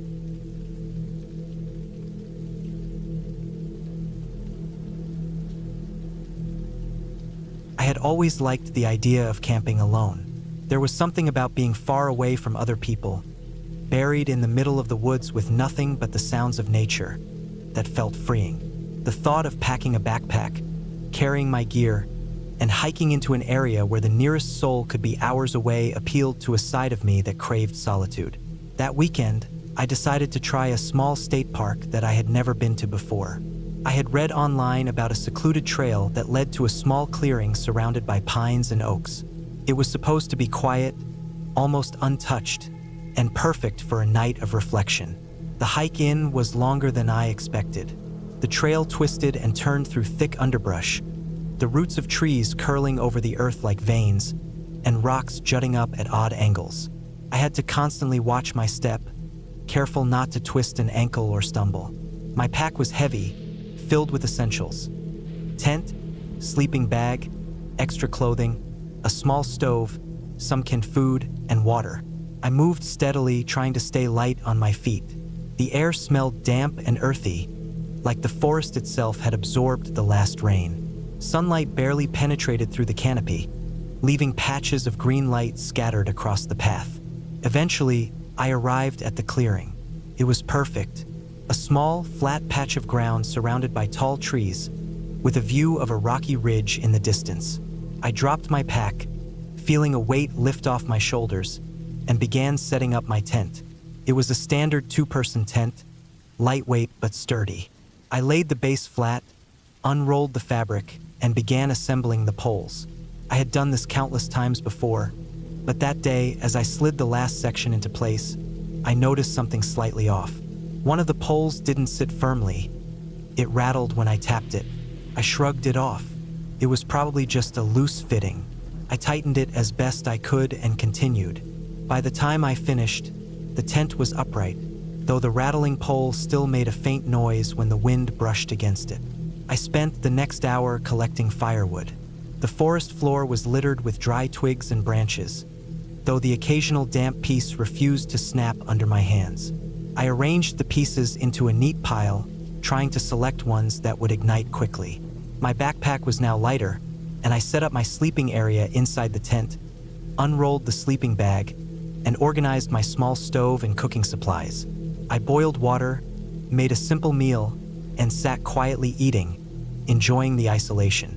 The sun began to lower behind the ridges, casting long shadows through the trees. The air cooled quickly. By the time I finished eating, it was dark. I had planned this part of the night carefully. I wanted to read for a while, but also to listen. I turned off my headlamp, letting the dim glow from the dying fire illuminate my small clearing. That's when I first noticed it, the faint rattling. At first, I thought it was the wind. The trees swayed, brushing their branches against each other. But as I listened more closely, I realized it wasn't the wind. It was coming from the tent, the pole, the same one that hadn't quite fit correctly. I froze. The sound was faint but steady, a soft clinking and vibrating against the fabric of the tent. I told myself it was nothing. The pole had been slightly loose before. Gravity and the cooling metal could cause it to make noise. I tried to read my book, but the rattling continued. Every so often, a gust of wind outside would cause it to clatter sharply. I tightened the pole again, but no matter how much I twisted it, the sound persisted. Hours passed. I lay on my back in the sleeping bag, staring at the ceiling of the tent. The rattling became rhythmic at times, almost like someone or something outside was brushing against the side. My heart rate began to rise. I kept telling myself it was the wind, animals, or a simple defect in the tent pole. But there was a pattern. It wasn't random. A sudden gust of wind made the tent sway violently, and the pole rattled like it was being shaken by an unseen hand. My stomach tightened. I grabbed my flashlight and unzipped the tent just slightly, peering outside. The clearing was empty, nothing but shadows stretching across the ground. I stepped outside. The air was cold, sharp against my face. I walked around the tent, shining the flashlight on every corner, checking for branches that could hit the structure. There was nothing. I returned inside, but I couldn't shake the feeling that I was being watched. The rattling began again, soft at first, then louder with a sudden intensity. It didn't come from the wind this time, came from the very heart of the tent. I realized the pole was bending slightly, making that metallic clinking sound. Panic crept in. I pushed my flashlight aside and grabbed a large rock to reinforce the tent from inside. I wedged it against the base of the pole. It helped slightly, but the rattling continued. By midnight, I hadn't slept. I lay there listening, my ears straining. The forest was alive with sound. The rustle of leaves, distant owls, the occasional crack of a branch. But the rattling was closer, sharper, more deliberate. My mind raced through every possibility. Could it be an animal? A raccoon or a bear curious about my camp? Bears didn't usually sneak around tents like this, but a smaller animal could. Yet nothing else in the forest made a sound like that. I finally decided I couldn't stay inside. I grabbed my flashlight and stepped outside again. The night was thick, almost suffocating. I scanned the clearing. Every shadow seemed to stretch and twist in my mind. I circled the tent slowly, shining the light on the ground. Nothing. No tracks, no movement, nothing. I even checked the perimeter for loose branches that could have caused the noise. Still nothing. I returned to the tent and sat on the ground, leaning against it. I stared at the pole. Every time I thought I had stabilized it, a new vibration made it shudder. And then I heard it, a faint scratching, coming from outside, just beyond the edge of my flashlight's reach. My pulse spiked. I held my breath, listening. The rattling continued, then paused for a second, followed by a series of soft, deliberate knocks, almost like something was testing the tent's walls. I remembered the stories I had read about animals investigating tents, but none of them described anything that matched this. Bears sometimes swatted tents, but the noise was heavier, clumsier. This was precise, measured. My instincts screamed at me to leave, but it was pitch black, and I had no idea where I could go safely in the forest at night. The next few hours were a blur. I couldn't sleep, couldn't relax, couldn't leave the tent. Every time the wind picked up or a branch shifted, the rattling pole reminded me that I wasn't alone, or at least that something outside was interacting with my camp. At one point, the pole bent under the pressure, snapping a faint metallic squeal. My hands shook as I tried to straighten it. I considered tearing down the tent and retreating to my car, but the thought of stumbling through the dark forest in my small flashlight terrified me even more. By the time dawn began to break, the wind had died down, and the rattling had stopped. The forest looked ordinary again, bathed in soft morning light. I emerged cautiously from the tent, surveying the clearing. There were faint marks around the tent, scratch marks on the poles, and a few pieces of bark that had been stripped from the surrounding trees. Whatever had been there had moved carefully, deliberately, and only at night.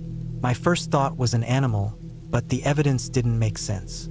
Nothing could leave marks that precise without being larger or heavier than a raccoon. I packed up quickly, my hands trembling, eager to leave.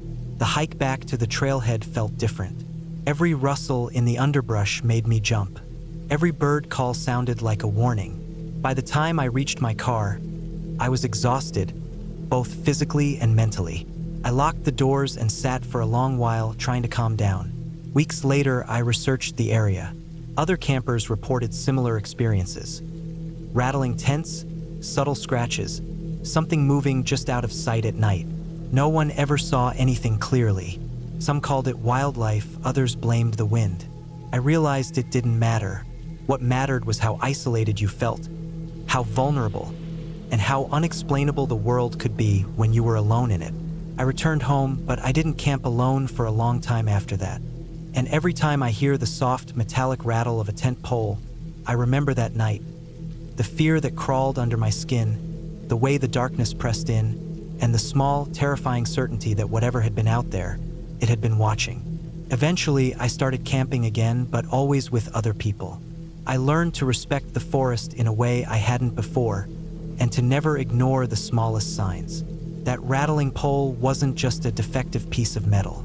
It was a warning, a reminder that in the wild, the line between safety and danger can be thinner than a tent wall, and even something as simple as a rattling pole can become the center of your worst fear.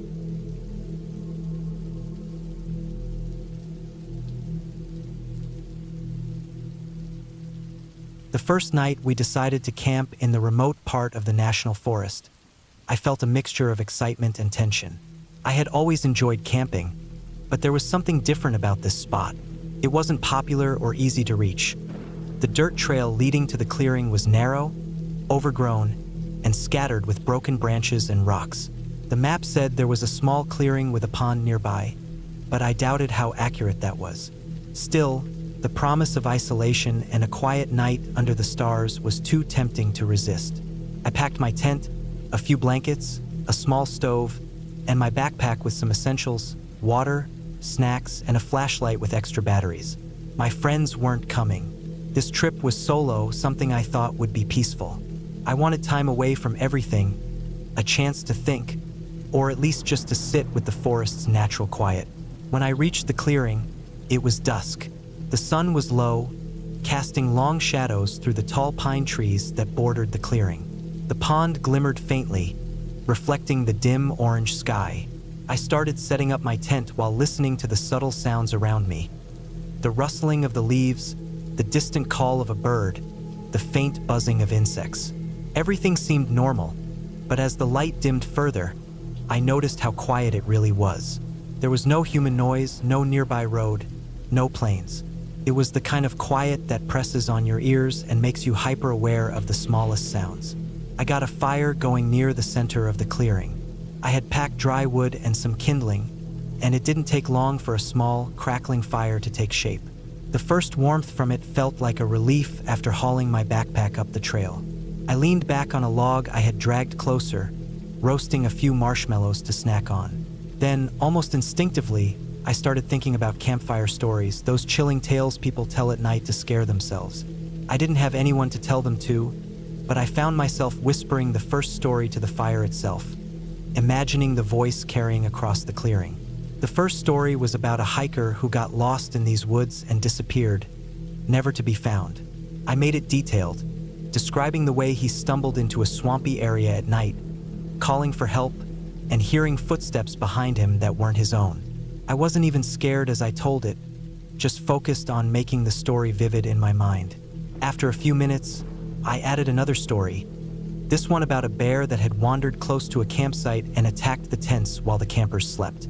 The way I described it, the rustling in the bushes, the distant snapping of a branch, the low growl in the dark, made the night seem alive. I kept telling myself it was all imaginary. Bears were rare here, and the nearest reported attacks were years ago. I kept adding more stories. Stories of hikers who found strange tracks near their tents, people who vanished overnight, and people who lost their way despite knowing the trails well. Eventually, I noticed the fire was burning lower, the logs reduced to glowing embers. The air had turned colder, and I was glad I had my jacket. The pond now looked black, a sheet of water reflecting nothing but the faint glow of the fire. Then, I noticed something subtle. A sound, soft, almost imperceptible at first, that didn't belong. A crunch like a footstep on dry leaves. I froze. I had been completely alone when I set up the fire. My heart rate went up slightly. Another crunch, then a faint rustle, just beyond the tree line. I told myself it was probably an animal, maybe a deer or a fox. But then I remembered one of my stories, the one about the hiker hearing footsteps behind him, even though no one was there. My mind immediately went back to the story, making my own imagination amplify the sound. Every snapping twig made me jump slightly. Every distant call of an owl made my heart skip. I tried to ignore it, focusing on the dying fire. Then I heard it again, clearer this time. Footsteps approaching the clearing, slow and deliberate. I froze completely, my marshmallow half roasted in my hand. The firelight flickered against the trees, and I could see movement just at the edge of the glow. I didn't dare call out, didn't dare make a sound. The footsteps stopped suddenly, as if whoever or whatever was out there was waiting. My flashlight sat beside me on the log, and I debated grabbing it. I didn't want to shine a light.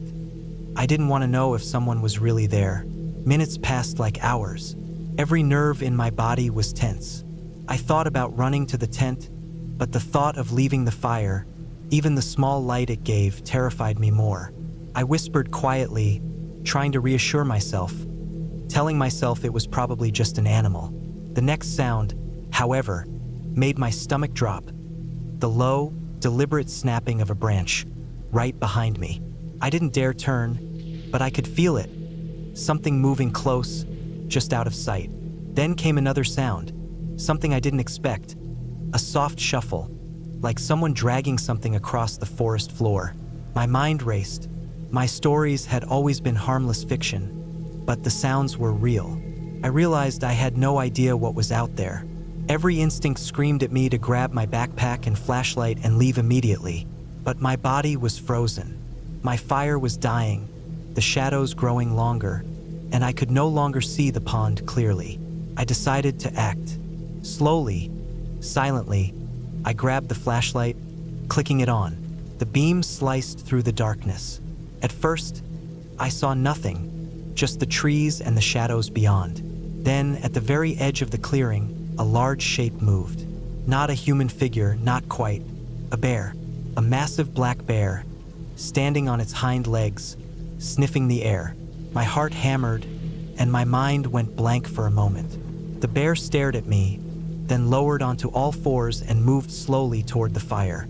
The firelight reflected off its dark fur, giving it an almost surreal glow. My mind raced back to my stories. Bears attacking campers, hiking misadventures, survival horror. But I kept breathing, reminding myself to stay calm. I remembered reading somewhere that sudden movements could provoke a bear. Slowly, I lifted my arms, keeping them visible, making myself look larger, and spoke in a steady, low voice, even though no one could hear me except the bear. I kept my flashlight steady, trying to keep the light on it without startling it too much. The bear moved closer, sniffing at the edge of the fire. I noticed something odd. It wasn't aggressive, just curious. It pawed at some of the leftover marshmallows I had dropped near the logs. I slowly reached for my backpack, knowing it had food inside, but I didn't want to make any sudden moves. My whole body was shaking, but I stayed calm, counting slowly in my head, trying to keep my mind rational. After what felt like an eternity, the bear lost interest. It wandered off toward the trees, disappearing into the darkness as silently as it had arrived. I didn't move until I could no longer hear its movements. Then, I checked my surroundings carefully, making sure there were no other bears or animals nearby. The forest was quiet again, except for the faint crackle of the dying fire. I spent the rest of the night sitting in the tent, flashlight by my side, listening to every sound. I didn't sleep, but I stayed alive. When dawn finally broke, the forest looked harmless again. Birds chirped, the pond reflected the sun's morning light, and the clearing seemed peaceful. But I knew what had happened, and I knew how quickly a simple night of storytelling had escalated into a real-life survival scenario. I packed my tent and gear quickly, my hands trembling, but methodically. As I walked back down the trail, I realized something important. Campfire stories might be entertaining, but in the wilderness, reality can be far scarier than fiction. The forest wasn't just a backdrop for tales. It was alive, unpredictable, and dangerous. And I had learned firsthand that some stories, no matter how fictional, can become real if you're not careful. By the time I reached my car, I was exhausted but relieved. I drove home slowly, replaying every detail of the night in my head, every sound, every shadow. I told myself I had learned a lesson. The wilderness demands respect, preparation, and vigilance. That night, a simple night meant for stories, had turned into a personal confrontation with nature itself. And I survived because I kept my wits, stayed calm, and understood that real danger is silent, patient, and often closer than you think. From then on, I never told campfire stories alone in the forest. And when I camped, I made sure the fire was big enough, the food secured, and that I was aware of every sound and movement around me. No story is worth taking the risk of underestimating the wilderness.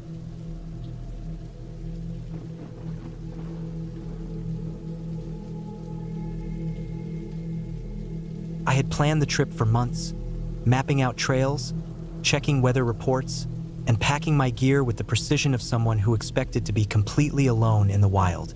The forest I chose was dense and remote, far from roads or towns, a stretch of land that had remained largely untouched for decades. I wanted isolation, the kind where the only sound is your own breath and the crackling of leaves under your boots. I had no interest in stories or legends. I didn't need them. I trusted only my instincts and the preparation I had done. I arrived at the edge of the forest just before midday. The sun was high, filtering through the trees in thick shafts of light, painting patches of gold on the damp ground. The air smelled sharp and earthy, a mix of wet pine, moss, and the faint decay of old leaves.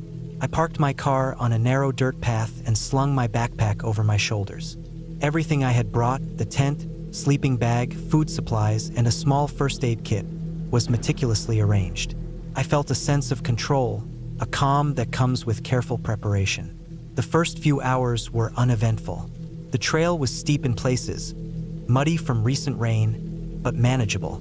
Birds chirped overhead, squirrels darted across the undergrowth, and the occasional rustle in the trees made me glance up, half expecting a deer, half hoping it was nothing.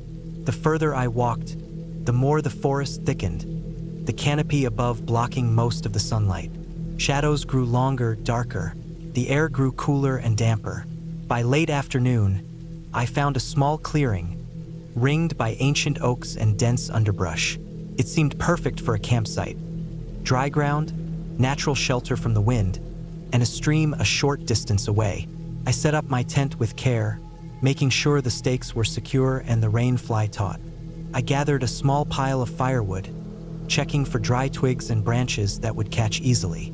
The forest around me felt alive, the kind of alive that hums faintly, like the memory of movement, even when everything seems still. As the sun sank, the shadows deepened.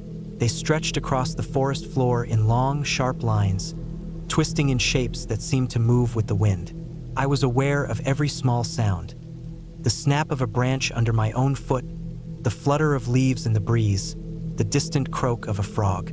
My mind tried to rationalize it all, but the darkness made everything sharper, more immediate. I started my fire as the light waned, the flames a small circle of safety against the encroaching night. I cooked a simple meal, beans and rice heated in a small pot, the scent mingling with the smoke from the fire. Night fell quickly. The forest was no longer just a collection of trees, but a dense maze of shadows. The firelight barely touched the edges of the clearing. Every movement in the peripheral vision seemed amplified. A branch creaked somewhere far off, a rustle sounded closer, and the shadows at the edge of the firelight appeared to shift unnaturally, as if the forest itself was watching. I reminded myself that it was normal, that deer, raccoons, or the wind could explain it all. Still, I couldn't shake the sensation that something was moving just beyond the light. Sleep didn't come easily. I kept the fire small but burning, every flicker sending dancing shadows across the clearing. At one point, I swore I saw a shape moving between two trees, thin and low, disappearing before I could focus. My heart rate quickened, and I grabbed my flashlight, sweeping it methodically through the dark. Nothing. The forest seemed empty, yet the feeling persisted. The darkness was thick, almost tangible, pressing in on the clearing from all sides. Around midnight, a noise came from the forest beyond the firelight. It was subtle at first, a low rustling, like something moving on all fours through the underbrush. My first thought was an animal, maybe a wild dog or a coyote. I shone my flashlight toward the sound. Nothing moved. Then it came again, a little closer, accompanied by a snapping of twigs. My stomach tightened. I had planned for bears, for sudden storms, for injuries, but the creeping presence of something unidentifiable was unnerving in a way no other danger could match. I tightened the straps on my backpack and made sure my knife was within reach. The rustling continued, moving in a pattern that suggested curiosity more than hunting. It wasn't charging, but it was deliberate. I remembered advice I had read about staying calm in the woods, making noise to deter animals, keeping the fire between myself and the darkness, and avoiding sudden movements. I clapped my hands loudly, stomped around the fire pit, and called out, though I did not expect a response. The sound echoed, bouncing between the trees, but the rustling persisted. The shadows seemed to recoil and then creep closer again. Hours passed in this tense vigil. The fire dwindled, and I kept feeding it carefully, aware that without its light and warmth, I would be plunged into total darkness. Eventually, exhaustion took over, and I forced myself to sleep in short bursts, my eyes snapping open at every sound. When I woke in the early hours of the morning, I discovered the ground near the edge of the clearing was disturbed. Leaves had been shifted, twigs broken, and faint tracks marked the dirt.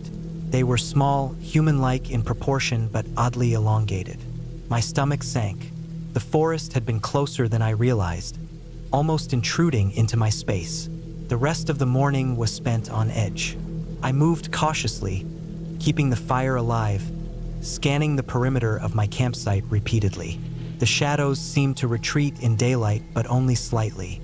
Trees cast jagged shapes across the forest floor that made it difficult to tell which movement was natural and which was not. Every rustle, Every distant crack of a branch made my pulse spike. I rationed my water and food carefully, knowing that my ability to remain in this place depended on my mental state as much as my supplies. The second night was worse. The shadows felt more aggressive, moving in ways that were impossible for any known animal. I stayed awake almost entirely, sitting beside my fire, knife in hand. Every small noise, the drip of water from leaves, the flutter of wings, made my heart race. The rustling returned, accompanied by a low, continuous scratching sound. It circled the clearing, sometimes close enough to feel the tension of something watching. I kept the fire higher than before, branches crackling and sparks flying into the darkness. I realized that the forest itself was a labyrinth, the shadows a reminder of how alone I truly was. At some point, I understood that hiding behind the fire was not enough. I needed to assert presence, to make myself undeniable in the forest's quiet. I dragged heavy logs into a perimeter, creating a barrier, and I banged rocks together, sending echoes through the trees. Gradually, the sounds of movement subsided, as if whatever had been circling me had retreated. My body was tense, my muscles sore, but the immediate threat seemed to have passed. I kept the fire roaring until the first light of dawn filtered through the canopy. Daylight brought relief, though not comfort. The forest seemed calmer but no less vast. I packed my campsite methodically, every movement deliberate. I followed the stream downstream, hoping it would lead to a road or clearing. Hours passed, my body weary, my mind strained. Finally, I emerged onto a dirt road, where the forest opened into fields, and I could see the faint outline of rooftops in the distance. I felt a profound sense of relief and accomplishment, realizing I had survived not because of luck, but because of careful planning, constant awareness, and mental endurance. When I returned home, the forest seemed smaller in memory, though the shadows lingered in my mind. I could never fully forget the sensation of being watched, of being tested in silence, and of realizing how easily human control can feel fragile in the presence of pure wilderness. The trip had been terrifying, yes, but it had been real.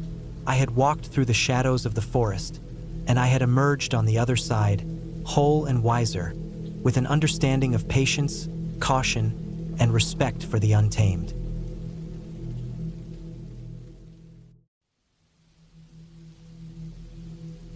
I had been planning the trip for months. The idea of being alone in the woods, away from anyone, felt like the perfect escape from the endless noise of the city, from the constant hum of people, cars, and work. The cabin I found was remote, nearly a mile from the nearest road, perched on the edge of a dense forest. It was small and old, wooden, with a steep roof and a single chimney, the kind that seemed inviting at first glance but also had a sense of isolation, the kind that made the mind start filling in its own stories. The forest around it was thick, tall pines and oaks with dense undergrowth, so dense that the sunlight only reached the floor in patches. The drive up was long. Gravel roads, potholes, and the occasional deer crossing kept me alert. By the time I arrived, the sun was low, the forest turning orange and gold with the late afternoon light. I parked the car, unloaded my bag, and looked at the cabin. It was silent, too silent. No birds singing, no wind rustling the trees, just stillness. I shrugged it off as the normal hush of the late afternoon forest and carried my bag inside. The cabin smelled of old wood and dust. Cobwebs hung in corners, and there were scratches on the wooden floor that looked like animals had been inside before. The furniture was simple. A wooden table, a couple of chairs, a small bed in the corner, and a stove. I unpacked slowly, trying to make the space feel like mine for the next few days. I stacked firewood near the stove and checked the windows. They were thick, old glass, and most had locks, though the locks looked fragile. Outside, the forest seemed to press against the cabin, darkening as the sun sank lower. Night came fast. I lit a fire in the stove, the crackling filling the quiet cabin. Shadows danced on the walls, long and twisting with the flicker of flames. I made a simple dinner, canned beans heated in a small pot, and tried to ignore the feeling that I wasn't entirely alone. The forest was alive, I told myself. Animals, maybe a fox, a raccoon, Nothing more. I forced myself to focus on the warmth of the fire and the smell of burning wood. The first sound came late in the night. A thump, soft but deliberate, like something heavy brushing against the cabin. I froze. My heart started pounding, but I told myself it was just the wind. The trees were close, branches brushing the cabin, leaves rattling. I tried to calm myself and went back to my small cot, pulling a blanket tightly around me. Then, another sound, a scratching, sharper this time, at the side of the cabin. My pulse jumped. It wasn't the wind. Wind doesn't make deep, deliberate scratches. I didn't sleep much. Every shadow, every rustle of leaves, every creak of the old wood made me tense. The wind howled outside, carrying sounds that could have been branches breaking or paws moving across dry leaves. I told myself to stay calm. I was in a cabin with solid walls. I was safe. Morning didn't bring comfort. The first thing I noticed was the tracks outside. Large, deep paw prints pressed into the mud around the cabin. Too big for a dog, too precise for a bear walking casually. They circled the cabin, coming close to the walls, stopping at the windows, then heading back into the woods. My stomach turned. This wasn't a random animal passing by. This was deliberate. Something was assessing me, sizing me up. I spent the day making the cabin more secure. I reinforced the windows with sticks I could wedge against the frames, checked the locks, and moved the heavier furniture in front of the door. I kept a knife on the table next to the bed and another in my pocket. Every sound outside made me flinch.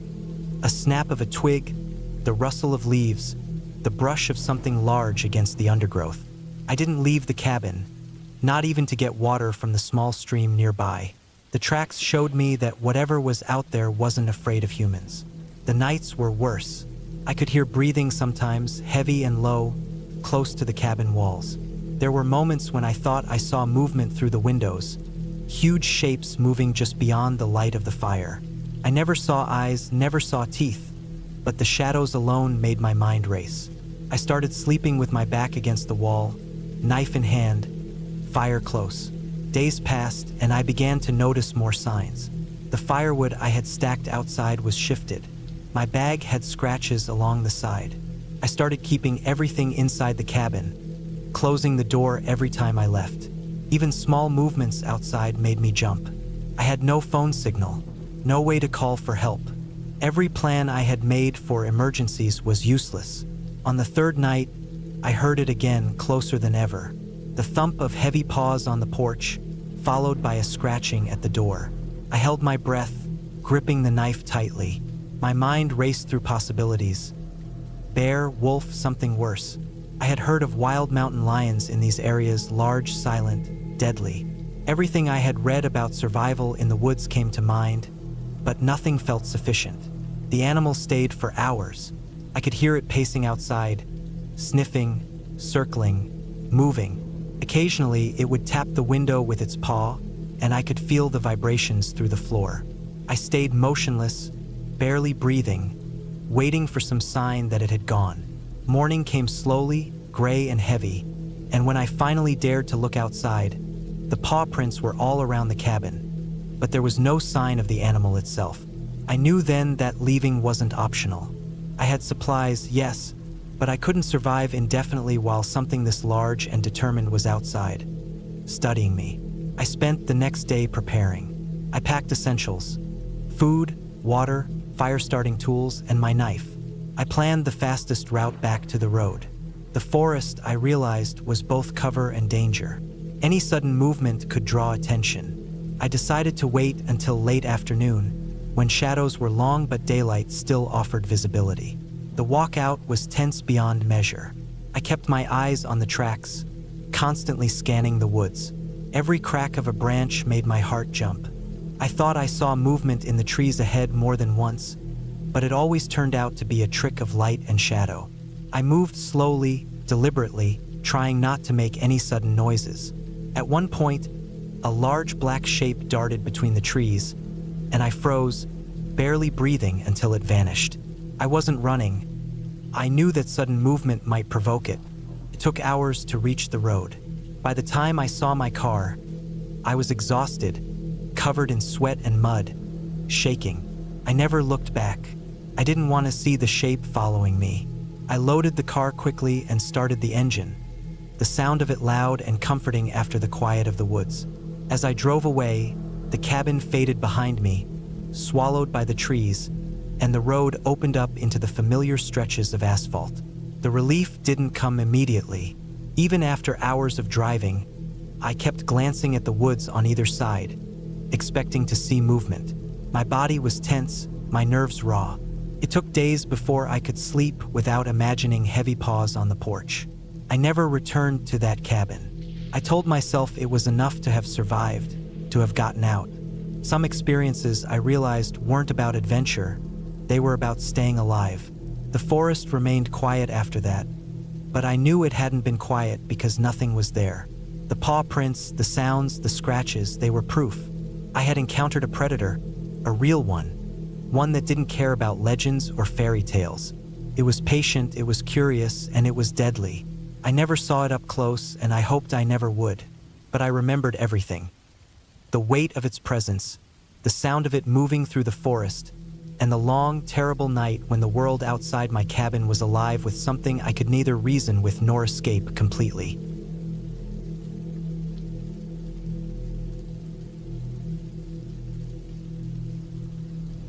The drive to the cabin was longer than I expected.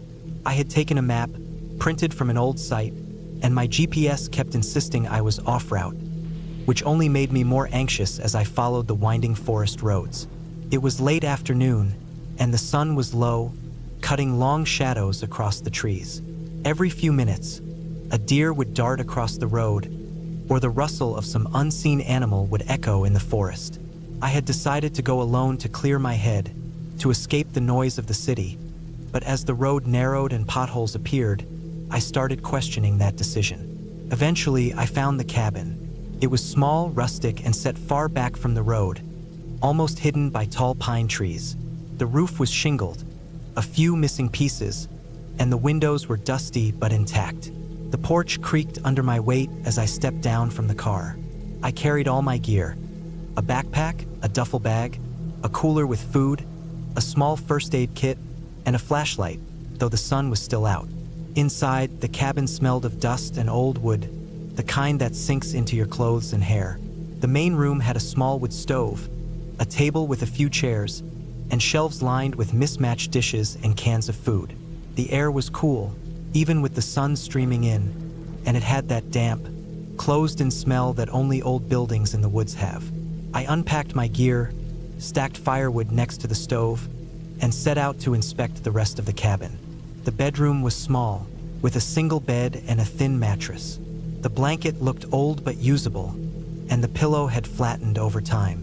There was a window that faced the dense forest behind the cabin. I could hear the wind in the trees, the occasional bird, and something else, an odd scraping sound, soft but persistent. I dismissed it as a branch brushing against the cabin. I decided to start a fire. The lighter worked on the first strike, and soon the stove was crackling, filling the cabin with warmth and the comforting smell of burning wood. I cooked some simple food, a can of beans and a small pack of rice, and settled into the main room, listening to the forest outside. The light was fading fast. I could see shadows moving across the walls as the sun disappeared, and the forest outside turned into a black silhouette against the dim sky. As darkness fell, I realized how isolated I truly was. There was no cell service, no neighbors, nothing but trees for as far as I could see. I felt a chill run down my spine. I tried to focus on the warmth of the fire, on the simple task of keeping the cabin tidy, but the feeling of being watched was hard to shake. Every noise, the snap of a branch, a rustle in the underbrush, made me tense. I told myself it was just wildlife, but the sound was too deliberate, too close, as if something was moving around the edge of the clearing. Hours passed. I moved from room to room, checking the doors and windows. Everything was locked. Everything seemed secure, but I kept hearing it, the faint, slow scraping outside. It wasn't constant, but it was there, sometimes just for a few seconds, sometimes longer. I stayed near the stove, keeping the fire alive, listening. The wind made the trees sway, making branches scrape against the cabin, but I couldn't convince myself that was all it was. Later, I went outside to collect more firewood. The moon was high and bright, illuminating the clearing. I carried a small flashlight, scanning the edges of the forest. That's when I saw it. Footprints, not human. They were large, uneven, clawed, pressed into the dirt and soft earth near the tree line. My heart raced. I stepped back quietly, scanning the surrounding trees, trying to hear anything that might indicate movement. But there was nothing, just the wind and the distant calls of night birds. I decided to stay outside a little longer, hoping it was just an animal passing through, maybe a bear or a large deer. But then I noticed something else. The footprints were heading in a circle. They came toward the cabin, then disappeared back into the forest and reappeared, making a loop around the clearing. Whoever or whatever was out there was circling. I returned inside, locking the door and windows, and sat close to the stove. I kept a kitchen knife on the table within reach. Every sound outside made my heart jump. I tried to rationalize. Bears usually avoid humans. Coyotes don't leave tracks like that. Something else, maybe, but I couldn't think clearly. My hands were shaking, my body tense. I kept listening, counting the minutes, waiting for the sound of claws or paws against the wood. Around midnight, I decided to sleep, telling myself I needed rest. I slept lightly, waking at every creak, every whisper of wind. The scraping continued, irregular now, sometimes far, sometimes close. I couldn't tell if it was a single animal or several. Morning light brought some relief, though the forest still looked ominous. I explored the perimeter of the cabin carefully, marking the footprints. They didn't go far into the forest, always staying near the clearing. I realized I had to leave eventually, but the road was long, and I wanted to survive the night first. That day, I tried to keep busy, chopping wood, cleaning the cabin, organizing my gear. The forest seemed quiet, almost unnaturally so. But as night came, the sounds returned, louder this time. Scraping, snapping twigs, something moving close to the cabin walls. I kept the fire burning, and for the first time, I barricaded the doors with furniture. Around 2 a.m., I heard a low growl, deep and guttural, right outside the main window. My stomach sank. This was no deer or coyote. I grabbed the knife and stayed near the window, watching, but the darkness was impenetrable. Then I noticed shadows moving between the trees, large, heavy shapes that ducked and slithered among the trunks. I realized the creature or creatures were deliberately stalking the cabin, watching, waiting. I spent the night crouched behind the stove, clutching the knife, listening to the low, constant movement outside. Sleep was impossible. Every few minutes, I would hear a knock or a thump on the walls, faint but deliberate. The fire kept me warm, but it wasn't enough. The fear was like ice in my veins, and I felt trapped. Morning came again, weak and gray. I ventured outside carefully, inspecting the perimeter. There were more tracks, some deeper, some closer to the cabin walls than the night before. I realized I couldn't stay any longer. The animals, or whatever had been circling me, were too persistent. I packed my things quickly, leaving the food and other supplies behind, and prepared to leave. As I started walking to the car, I noticed something I had missed before. The trees closest to the cabin had deep claw marks, gouged into the bark, some fresh, some older. Whatever had been circling me was huge, stronger than any animal I had ever seen. My pace quickened. The forest felt alive around me, every rustle a threat, every shadow a predator. I reached the car without incident, my heart pounding, my hands still shaking. I drove away slowly, not wanting to panic and crash on the narrow forest road. I kept checking the rearview mirror, expecting to see something following, but there was nothing. By the time I reached the main road and got cell service, I could finally breathe. I reported the cabin location to the local authorities and described the tracks and damage. They told me that large bears sometimes roam the area, occasionally aggressive, and that a ranger would investigate. I never went back. The cabin, once a place of solitude, became a symbol of that night. I still remember the scraping, the circling, the growl that seemed to come from the trees themselves. It wasn't supernatural, it wasn't a storybook monster. It was real, wild, and terrifying. That experience changed how I looked at the forest, at isolation, and at survival. Every time I hear about someone camping alone, I think of that cabin, and I realize just how quickly things can go from quiet and peaceful to something that tests every instinct you have. Even now, months later, I wake up sometimes at night, feeling the cabin walls around me, hearing faint rustles outside.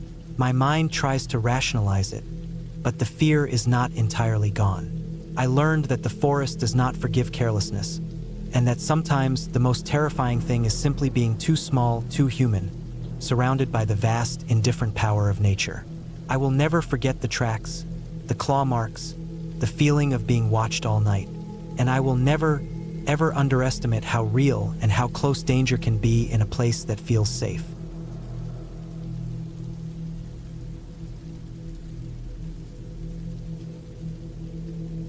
I had been planning this solo trip for months, not because I wanted isolation for spiritual reasons or to find myself, but simply because I needed to get away.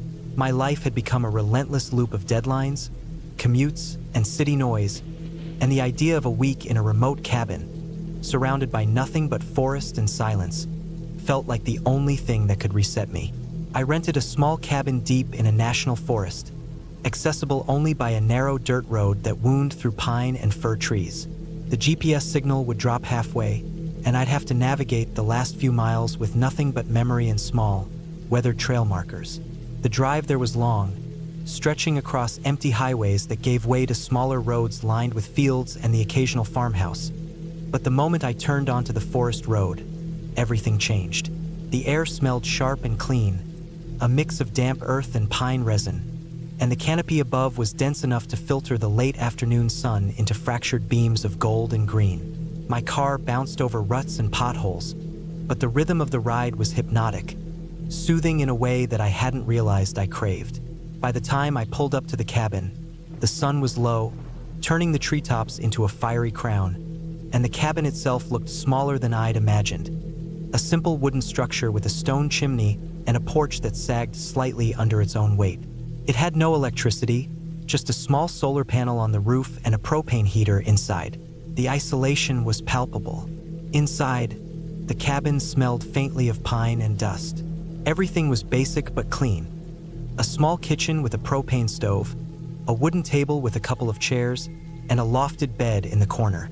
There was a woodpile stacked outside and a small, old-fashioned lantern sitting on the counter. I unpacked my gear quickly. Sleeping bag, clothes, a first aid kit, food, and started a fire in the stove to chase away the first chill of evening. The wind outside picked up as darkness fell, moving through the trees with a low, almost whispering sound that set my nerves on edge. I told myself it was just the wind. It had to be. The first night was uneasy. I had brought a flashlight, but the shadows in the cabin stretched unnaturally long, twisting every corner into something threatening. Every crack of a branch outside made me jump. Every rustle of leaves sounded like footsteps. I slept poorly, half on alert, half fascinated by the sounds outside. At one point, I swore I saw movement at the edge of the porch light, but when I checked, nothing was there. I tried to tell myself it was a deer, maybe a fox, nothing more. Yet I couldn't shake the feeling of being watched. Morning brought a deceptive calm. Sunlight poured through the gaps in the wooden walls, and the wind had died down. I prepared a small breakfast, brewed some coffee over the stove, and decided to explore the surroundings. The cabin was surrounded by a thick forest, with a small creek running a few hundred feet away. Birds were chirping, and the forest smelled of wet earth. It should have been peaceful, but I couldn't ignore the way shadows moved even in the bright morning light, the way every branch snap sounded closer than it should have. I told myself it was just nerves, that the city's constant hum had dulled my instincts and now I was hyper-aware. By the second day, I had mapped a small trail around the cabin. I noticed subtle signs, tracks in the mud near the creek, shallow depressions where something had lain, broken branches at odd angles. I told myself it was raccoons, deer, maybe a coyote. The forest was alive with animals, after all. But as I wandered, I started feeling a consistent tension at the edge of my awareness, like the feeling of being watched by someone, or something that didn't want to reveal itself. I checked the tracks repeatedly, tracing their origin, noting that they didn't match anything I had seen in the wildlife guide I brought. The prints were roughly human-sized, though they seemed uneven, like someone had been wearing shoes that were too big or unevenly weighted. I tried to ignore it, but that night, the wind returned with a vengeance. It rattled the cabin, shaking the walls and the roof. Something heavy moved outside. I could hear it distinctly, a thud, then the scrape of something large against wood. My heart raced. I checked the porch. No footprints, nothing. But the feeling of being watched intensified. I kept the stove going longer than necessary, the orange flames flickering across the walls, painting the cabin in a false sense of safety. Every time I dozed, a sound would jolt me awake. Branches breaking, rocks tumbling down the slope behind the cabin, the occasional thump like a boot hitting the ground. By the third day, I knew I wasn't imagining things. I had set up small improvised alarms using tin cans and string around the perimeter of the cabin. Each night, several cans were disturbed. Something had been walking around my cabin, circling it, testing it. I couldn't see it, but the signs were clear. I tried reasoning with myself, hunters, maybe curious locals, but this felt different. The patterns were too calculated, too patient. Whoever or whatever it was knew I was alone. Whoever or whatever it was learning. I stocked my knife at my side and moved the stove closer to the door.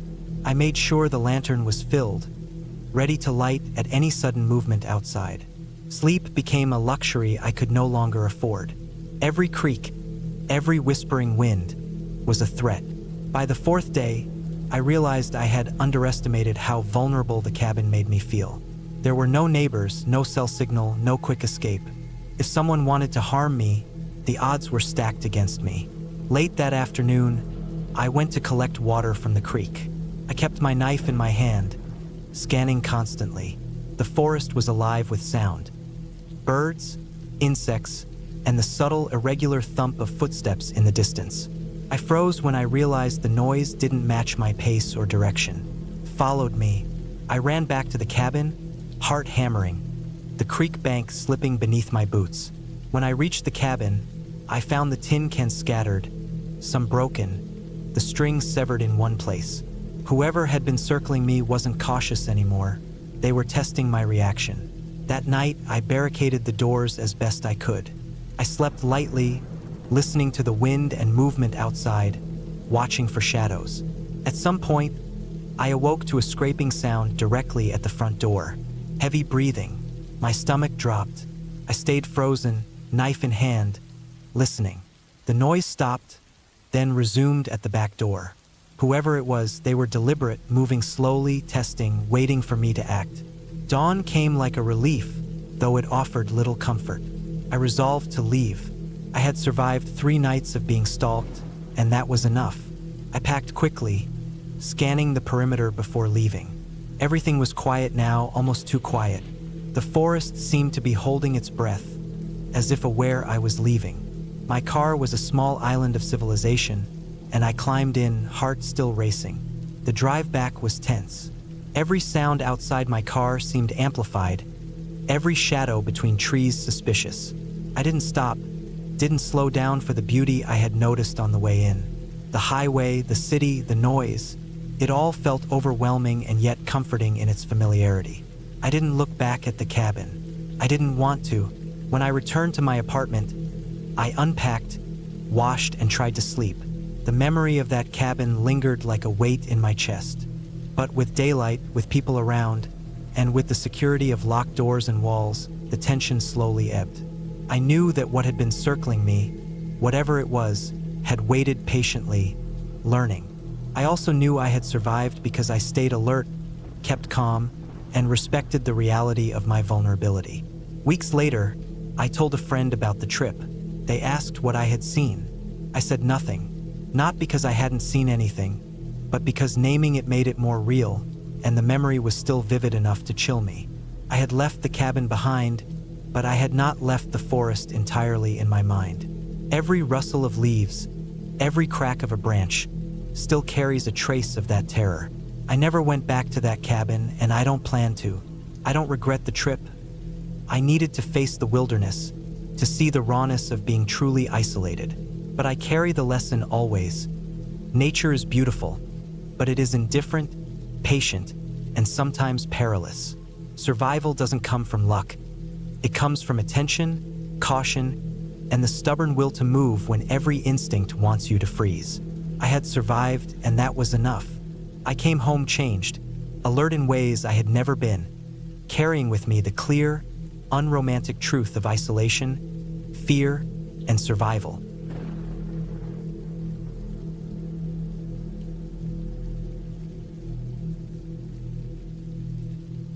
I drove up the narrow dirt road that led into the woods, the tires crunching against the loose gravel and fallen pine needles. It was late afternoon, the sun low and diffused through the thick forest canopy, casting long, trembling shadows across the path.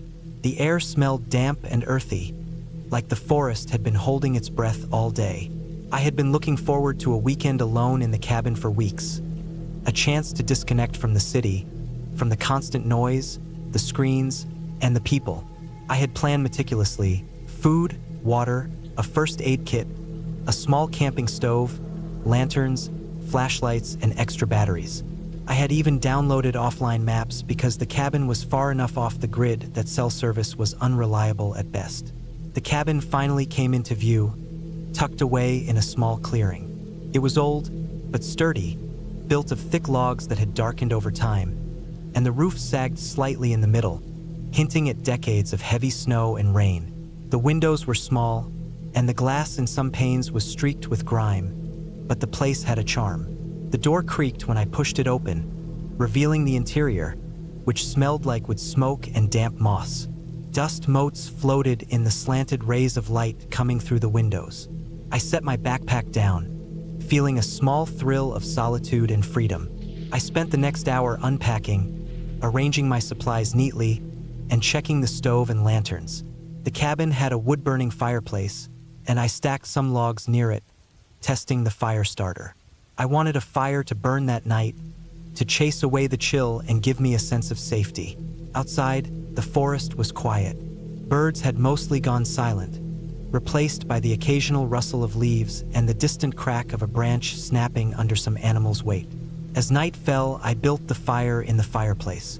The flames licked the walls with warm light, and the shadows danced in the corners of the room. I ate a simple meal and sat in a chair near the fire, the heat radiating onto my legs. The silence outside was thick, almost tangible, and for the first few hours it felt like a relief. I felt separated from the world, protected in this small wooden fortress. But around midnight, the first unease crept in. I heard something outside, a sound like gravel being shifted slowly across the ground, accompanied by a faint, low thump.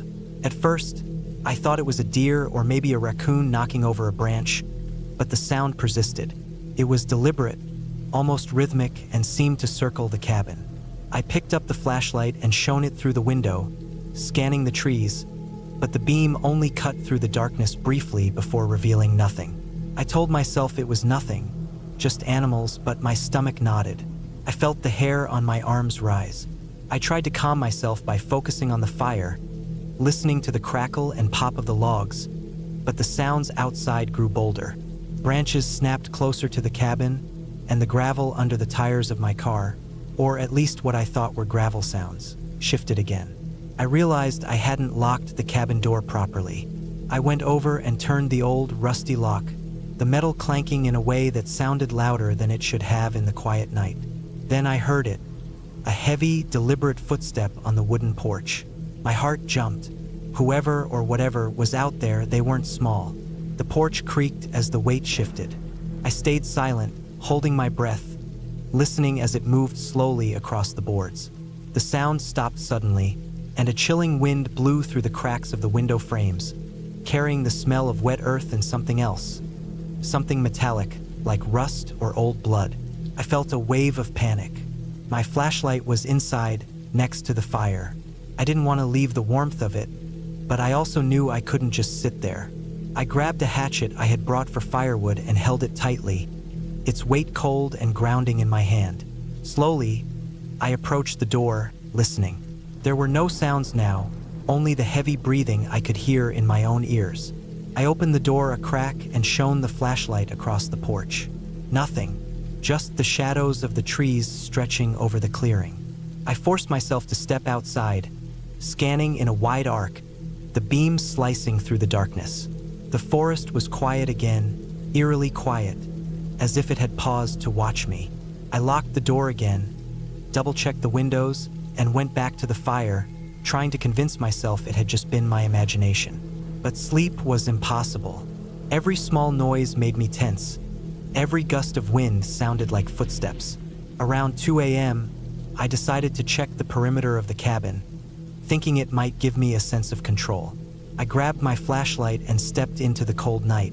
The snow from earlier in the week had melted, leaving the ground damp and muddy. I traced the edges of the clearing carefully, sweeping the beam of light over every tree and shrub. There were tracks in the mud, footprints, too large and heavy to be mine, that circled the cabin. They weren't continuous. The soil was soft in places, but I could see where someone or something had paused, almost like it was watching me. I went back inside, my hands shaking. I decided I needed to barricade the door. I pushed a chair against it and placed a stack of firewood behind it. I moved a small table as well, anything that could slow someone down. Then I sat back by the fire, gripping the hatchet, listening. Hours passed. The footsteps never returned, but the silence was heavy, pressing. Dawn finally came, pale and gray, filtering through the trees. I could see the footprints clearly now. They were human, undeniably so. Large boots, heavy, with deep tread, and they led off into the woods in no clear direction. But I noticed they came from the side of the cabin closest to the road. Whoever had been here had approached from there, and then vanished. I didn't feel safe staying. I had to leave. I packed quickly, keeping the hatchet in one hand and my backpack on my back. I avoided looking out the windows directly, not wanting to see anyone waiting in the shadows. I opened the cabin door cautiously, moving to the car. It was there, exactly where I had left it, tires half sunk in the soft ground from the previous night. I locked the doors behind me and started the engine. The headlights illuminated the dirt road, revealing fresh tire tracks alongside my own. Someone had been here during the night, driving back and forth, maybe watching. I drove slowly, every sense alert. The forest seemed to close in on the road, the trees leaning over like silent sentinels. I didn't dare stop until I reached the main highway, where I could see other cars, other signs of civilization. The feeling of being hunted didn't leave until I reached a small town a few miles away. I parked at a gas station, shaking, and called the local sheriff. They came and took notes, but when they checked the area, they found no one. No footprints that matched mine or the tracks in the mud, only faint impressions that had been partially washed away by rain. Weeks later, I went back with a friend who knew the area. We walked the clearing, examined the footprints, and discovered that someone had been living in the woods nearby. There was a makeshift campsite, hidden in a grove, complete with a fire pit, tarps, and supplies. No one was there at the time, but it was clear they had been close, watching, perhaps even using the cabin when I wasn't around. The thought made my stomach churn, but it also explained everything. The sounds, the footprints, the feeling of being watched. I realized that in these woods, alone and isolated, I had been vulnerable, and someone had taken advantage of that. After that, I installed security cameras and alarms around the cabin. I reinforced the doors and windows, and I never stayed overnight alone again. I kept the hatchet near the bed and made sure my phone was charged and accessible. The experience left me shaken, but it also taught me the importance of preparation and vigilance. The forest is beautiful, but it is not empty, and sometimes the most frightening things are not supernatural. They are human, watching silently from the shadows.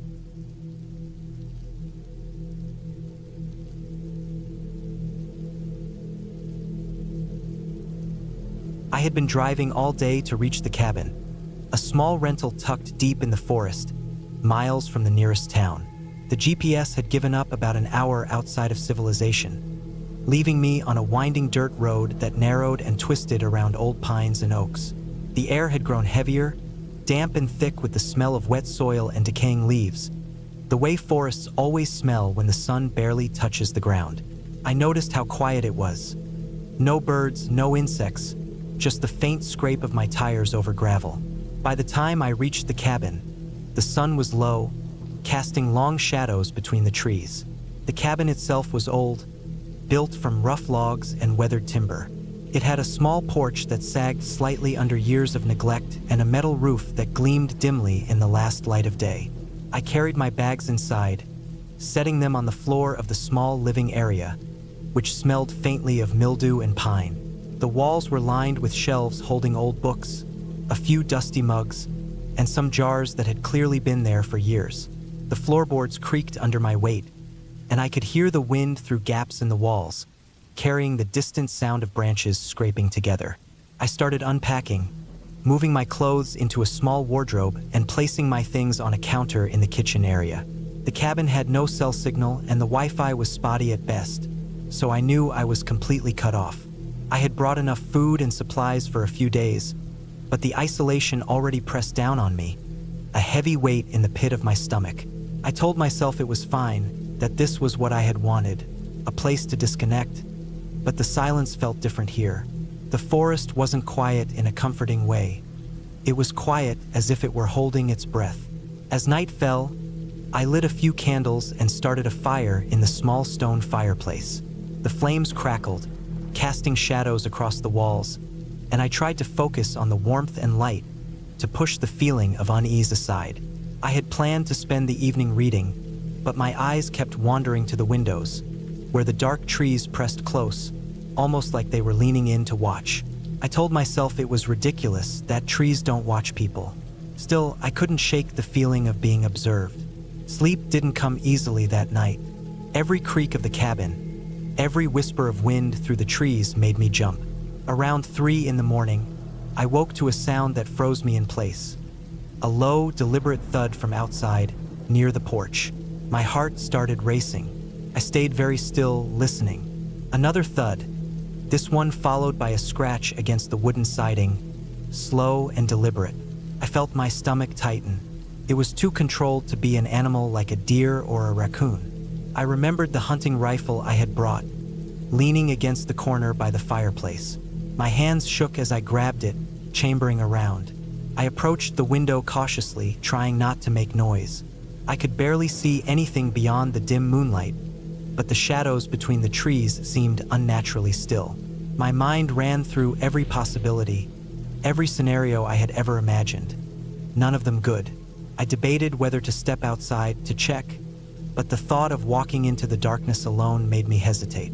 Then I heard the sound again, closer this time, right at the edge of the porch. It was the unmistakable scrape of metal against wood. Slow, deliberate. Someone was trying to get in. My heart slammed against my ribs as I crouched behind the counter, trying to make myself as small and quiet as possible. My breathing felt loud in my own ears. The next sound was a knock on the door, sharp and insistent. I realized I had to act fast. I grabbed my flashlight and rifle, moving to the door with as much quiet as I could manage. I shined the light outside. The beam cut through the darkness, and I caught a glimpse of a figure slipping between the trees. Someone was out there watching me, waiting. Panic surged. I slammed the door shut, locking it, and ran to the windows to block them with furniture. The forest seemed alive with sound now, branches snapping, leaves rustling, every movement amplified in the darkness. Hours passed like that. I stayed on high alert, watching every shadow, listening for the faintest noise. Sleep was impossible.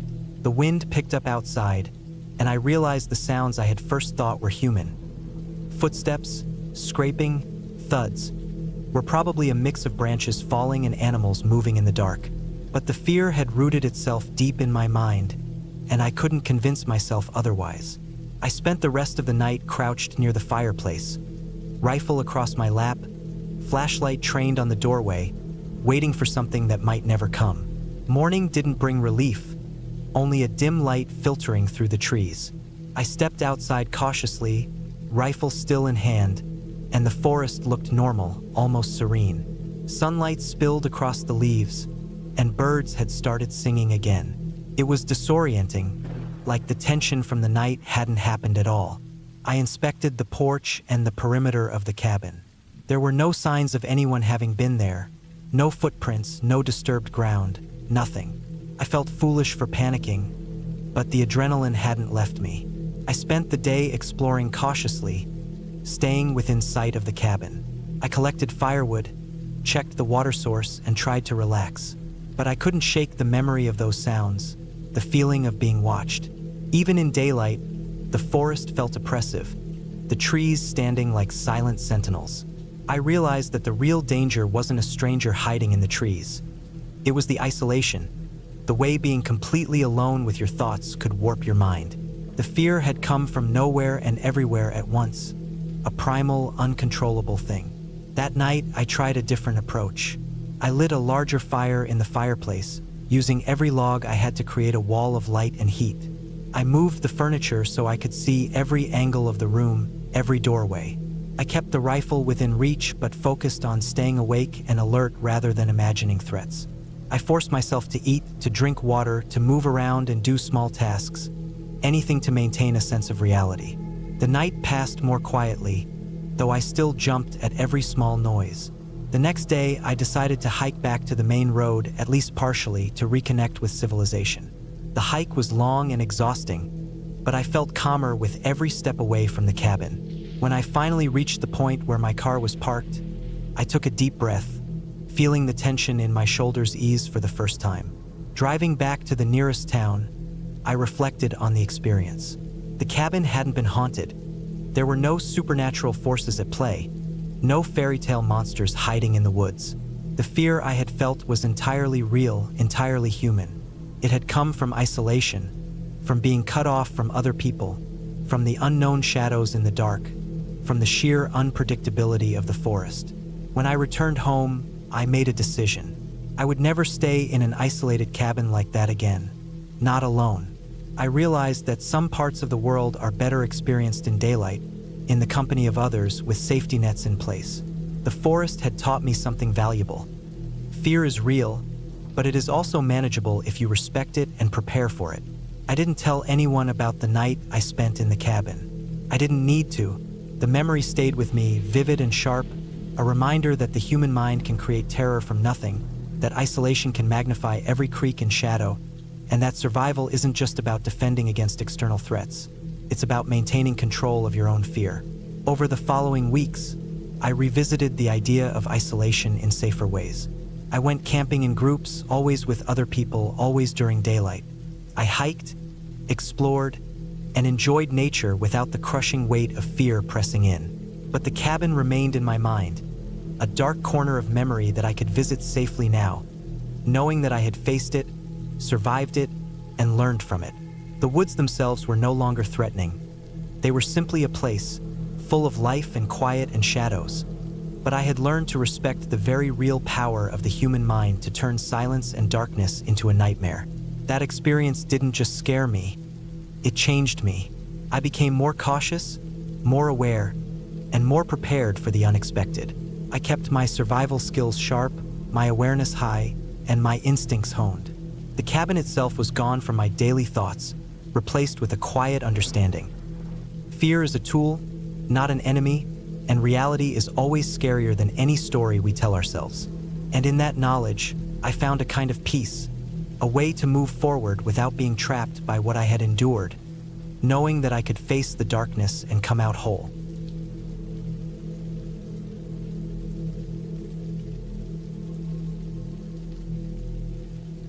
I had been planning the trip for months. The idea of being alone in the woods, away from anyone, felt like the perfect escape from the endless noise of the city, from the constant hum of people, cars, and work. The cabin I found was remote, nearly a mile from the nearest road, perched on the edge of a dense forest. It was small and old, wooden, with a steep roof and a single chimney, the kind that seemed inviting at first glance but also had a sense of isolation, the kind that made the mind start filling in its own stories. The forest around it was thick, tall pines and oaks with dense undergrowth, so dense that the sunlight only reached the floor in patches. The drive up was long. Gravel roads, potholes, and the occasional deer crossing kept me alert. By the time I arrived, the sun was low, the forest turning orange and gold with the late afternoon light. I parked the car, unloaded my bag, and looked at the cabin. It was silent, too silent. No birds singing, no wind rustling the trees, just stillness. I shrugged it off as the normal hush of the late afternoon forest and carried my bag inside. The cabin smelled of old wood and dust. Cobwebs hung in corners, and there were scratches on the wooden floor that looked like animals had been inside before. The furniture was simple. A wooden table, a couple of chairs, a small bed in the corner, and a stove. I unpacked slowly, trying to make the space feel like mine for the next few days. I stacked firewood near the stove and checked the windows. They were thick, old glass, and most had locks, though the locks looked fragile. Outside, the forest seemed to press against the cabin, darkening as the sun sank lower. Night came fast. I lit a fire in the stove, the crackling filling the quiet cabin. Shadows danced on the walls, long and twisting with the flicker of flames. I made a simple dinner, canned beans heated in a small pot, and tried to ignore the feeling that I wasn't entirely alone. The forest was alive, I told myself. Animals, maybe a fox, a raccoon, nothing more. I forced myself to focus on the warmth of the fire and the smell of burning wood. The first sound came late in the night, a thump, soft but deliberate, like something heavy brushing against the cabin. I froze. My heart started pounding, but I told myself it was just the wind. The trees were close, branches brushing the cabin, leaves rattling. I tried to calm myself and went back to my small cot, pulling a blanket tightly around me. Then, another sound, a scratching, sharper this time, at the side of the cabin. My pulse jumped. It wasn't the wind. Wind doesn't make deep, deliberate scratches. I didn't sleep much. Every shadow, every rustle of leaves, every creak of the old wood made me tense. The wind howled outside, carrying sounds that could have been branches breaking or paws moving across dry leaves. I told myself to stay calm. I was in a cabin with solid walls. I was safe. Morning didn't bring comfort. The first thing I noticed was the tracks outside. Large, deep paw prints pressed into the mud around the cabin. Too big for a dog, too precise for a bear walking casually. They circled the cabin, coming close to the walls, stopping at the windows, then heading back into the woods. My stomach turned. This wasn't a random animal passing by. This was deliberate. Something was assessing me, sizing me up. I spent the day making the cabin more secure. I reinforced the windows with sticks I could wedge against the frames, checked the locks, and moved the heavier furniture in front of the door.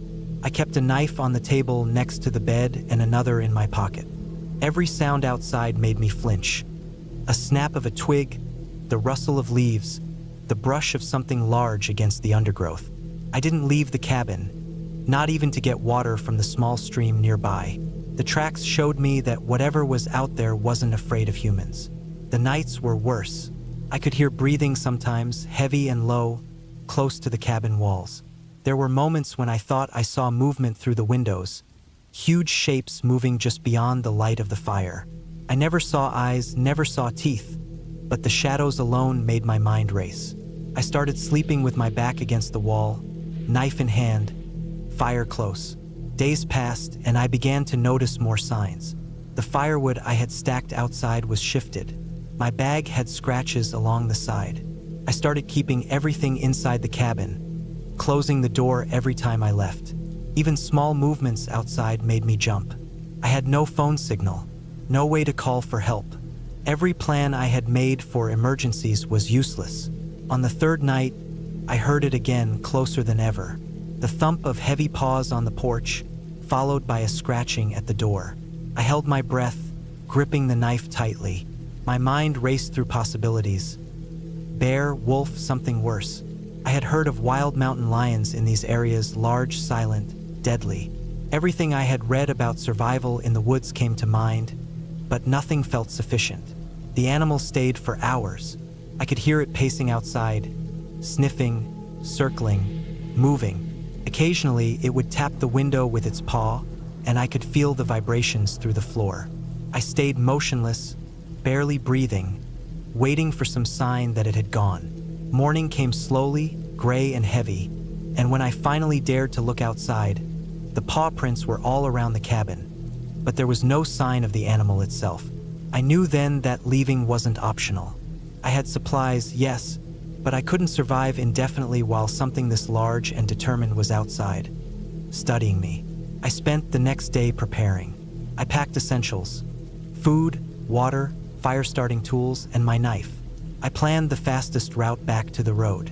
The forest, I realized, was both cover and danger. Any sudden movement could draw attention. I decided to wait until late afternoon, when shadows were long but daylight still offered visibility. The walk out was tense beyond measure. I kept my eyes on the tracks, constantly scanning the woods.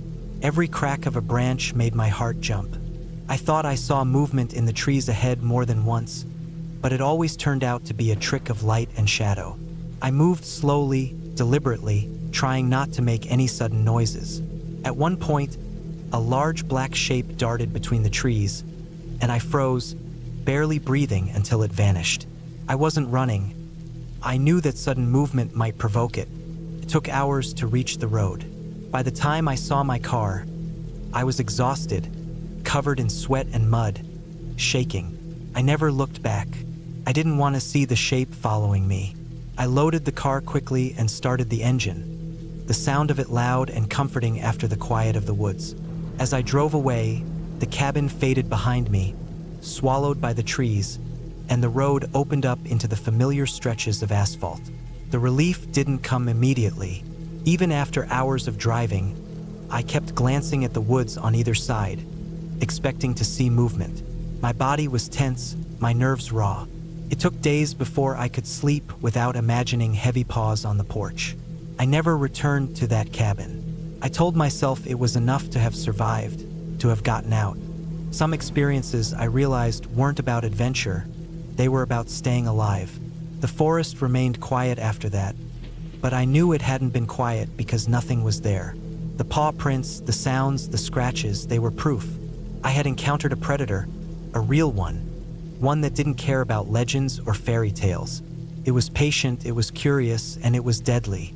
I never saw it up close, and I hoped I never would, but I remembered everything. The weight of its presence, the sound of it moving through the forest, and the long, terrible night when the world outside my cabin was alive with something I could neither reason with nor escape completely.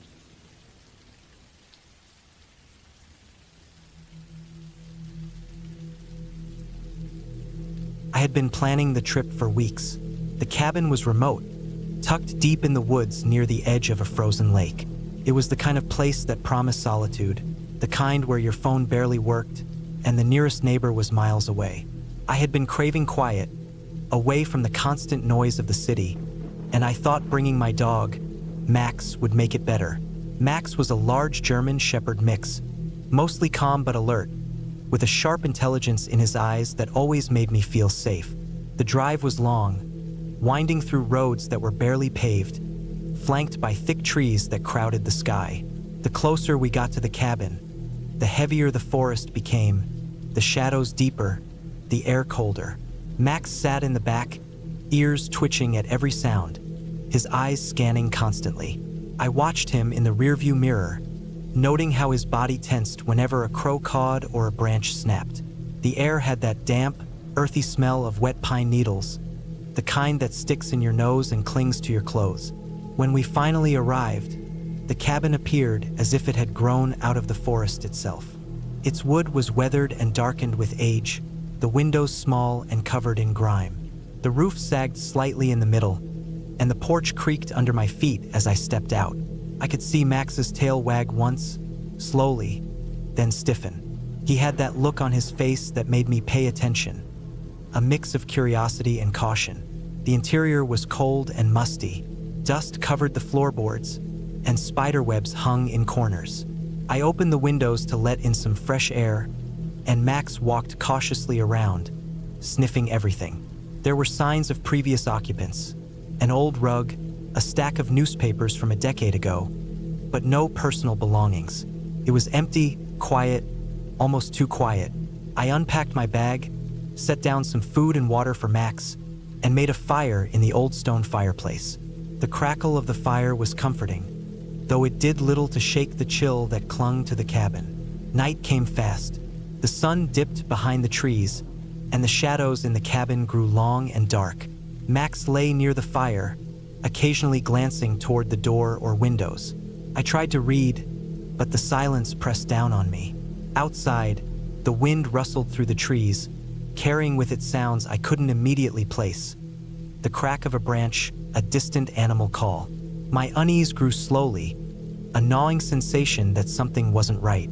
Around midnight, I first noticed the scratching. It was soft at first, almost like the wind brushing against the side of the cabin. But then it became deliberate, rhythmic, scraping at the wooden walls. I froze, listening. Max had lifted his head, ears forward, eyes wide and staring toward the back of the cabin. My heart started to pound. The scratching continued, growing louder, more insistent. Max growled low in his throat, a deep rumble that sent a shiver down my spine. I stood slowly, trying to peer out into the darkness beyond the windows. Nothing moved in the shadows outside. The scratching stopped suddenly, replaced by silence, heavy and tense. Max's growl didn't stop. He got up, hair bristling along his spine, and moved toward the door with a cautious, steady step. Then came the growl from outside. Not Max's growl, but something else, deep, guttural, and low. It was distant at first, a warning growl. Then it came closer, moving in deliberate, careful steps. Max's hackles rose, and he barked once, sharp and loud, then froze again, staring into the dark. My mind raced. There shouldn't have been anything nearby. I hadn't seen any cars, any people, any other animals. Just the forest. The sound circled the cabin. I could hear branches snapping under heavy paws, something large moving with a quiet stealth. Max barked again, louder this time, trying to warn me, trying to make me understand. I grabbed a heavy lamp, holding it like a weapon, heart hammering in my chest. The cabin suddenly felt smaller, confined, the walls pressing in. I realized then that we were trapped in a circle of shadows. Suddenly, the back door rattled. Someone or something was trying it. Max lunged, barking fiercely, teeth bared, hair standing on end. The door held, though the handle shook under the force of the knocks. My fear spiked. Whatever it wasn't small. It had to be big, strong, and dangerous. I backed toward the fireplace, the lamp raised. Max stayed at the door, barking and growling, refusing to let it go.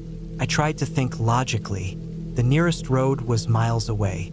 No one would randomly be out here at this hour, and yet something was circling us. The scratching returned at the windows, then stopped, then the growl again, closer, now coming from the front porch. I realized it wasn't a human. No human would growl like that. Then I saw it. Through the window, a large shadow moved against the porch light I had left on. A dog, or something like a dog, but wrong, too big, with yellow eyes that glowed in the dim light. Max froze, every instinct screaming, every muscle taut. The creature outside was silent now, watching, calculating. The way it moved was different, predatory, careful. I stayed as still as I could, trying to keep calm. Max barked, warning it, challenging it, but the thing didn't retreat. It paced slowly, circling the cabin like it was marking territory. I thought of the stories about wild dogs, packs of stray wolves, coyotes that adapted to humans. This was one of them, maybe desperate, maybe starving, but still dangerous. Hours passed like this. The creature never left. It would pace, stop, growl, move to another side of the cabin. Max never left my side, never stopped barking, never stopped growling. I realized we were both locked in a standoff with something that didn't understand fear. I had food, but I wasn't willing to risk opening the door. Every sound outside made my stomach turn. At dawn, I finally saw the thing clearly. It was massive, bigger than Max, its coat matted and filthy, one eye clouded as if injured long ago. It wasn't wild but feral, used to living on the edge, scavenging for survival. Hunger and pain radiated off it in waves. Max stayed alert but cautious, not charging anymore, just keeping distance. I could feel the tension like a living thing pressing against me, a mix of fear and exhaustion. I realized what I had to do. I couldn't stay in the cabin all day. I had to move. I packed everything slowly, making as little noise as possible. Max stayed close, ready to react. The creature watched, but it didn't attack. I think it understood instinctively that I wasn't easy prey. Slowly, we edged toward the truck parked a few hundred feet down the dirt path. The creature followed at a distance, always watching. When we finally reached the truck, I started it quietly, careful not to rev the engine too loud. Max jumped in, and I drove slowly, keeping the headlights low until we were far enough. The creature stayed behind, standing in the middle of the road, watching us leave. It didn't chase.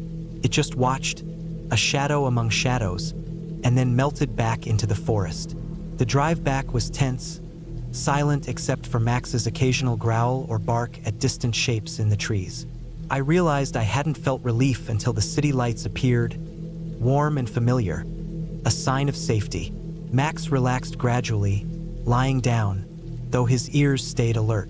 When I finally reached my apartment, I let Max out, and he immediately drank water, ate a bit, and then slept deeply. I sat down, exhausted, realizing how close we had come to real danger.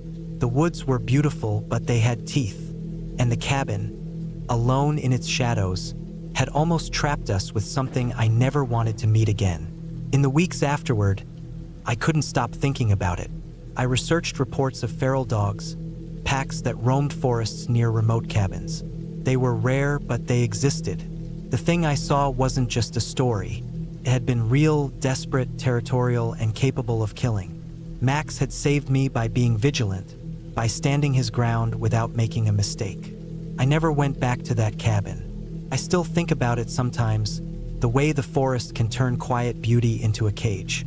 Max and I now stick to trails, busy campgrounds, places where other people are around. But sometimes, when I close my eyes, I can see those glowing yellow eyes, hear the low growl circling the cabin, and remember the long night when the line between life and death was just a wooden door away. Even now, Max seems to remember. He doesn't like silence the way he used to. He checks the windows constantly, ears alert, tail stiff. He's older now, slower, but I can see the memory of that night in his cautious gaze. We survived because we respected what we didn't understand, because instinct kept us alive. And I know, deep down, the forest keeps secrets that are better left alone.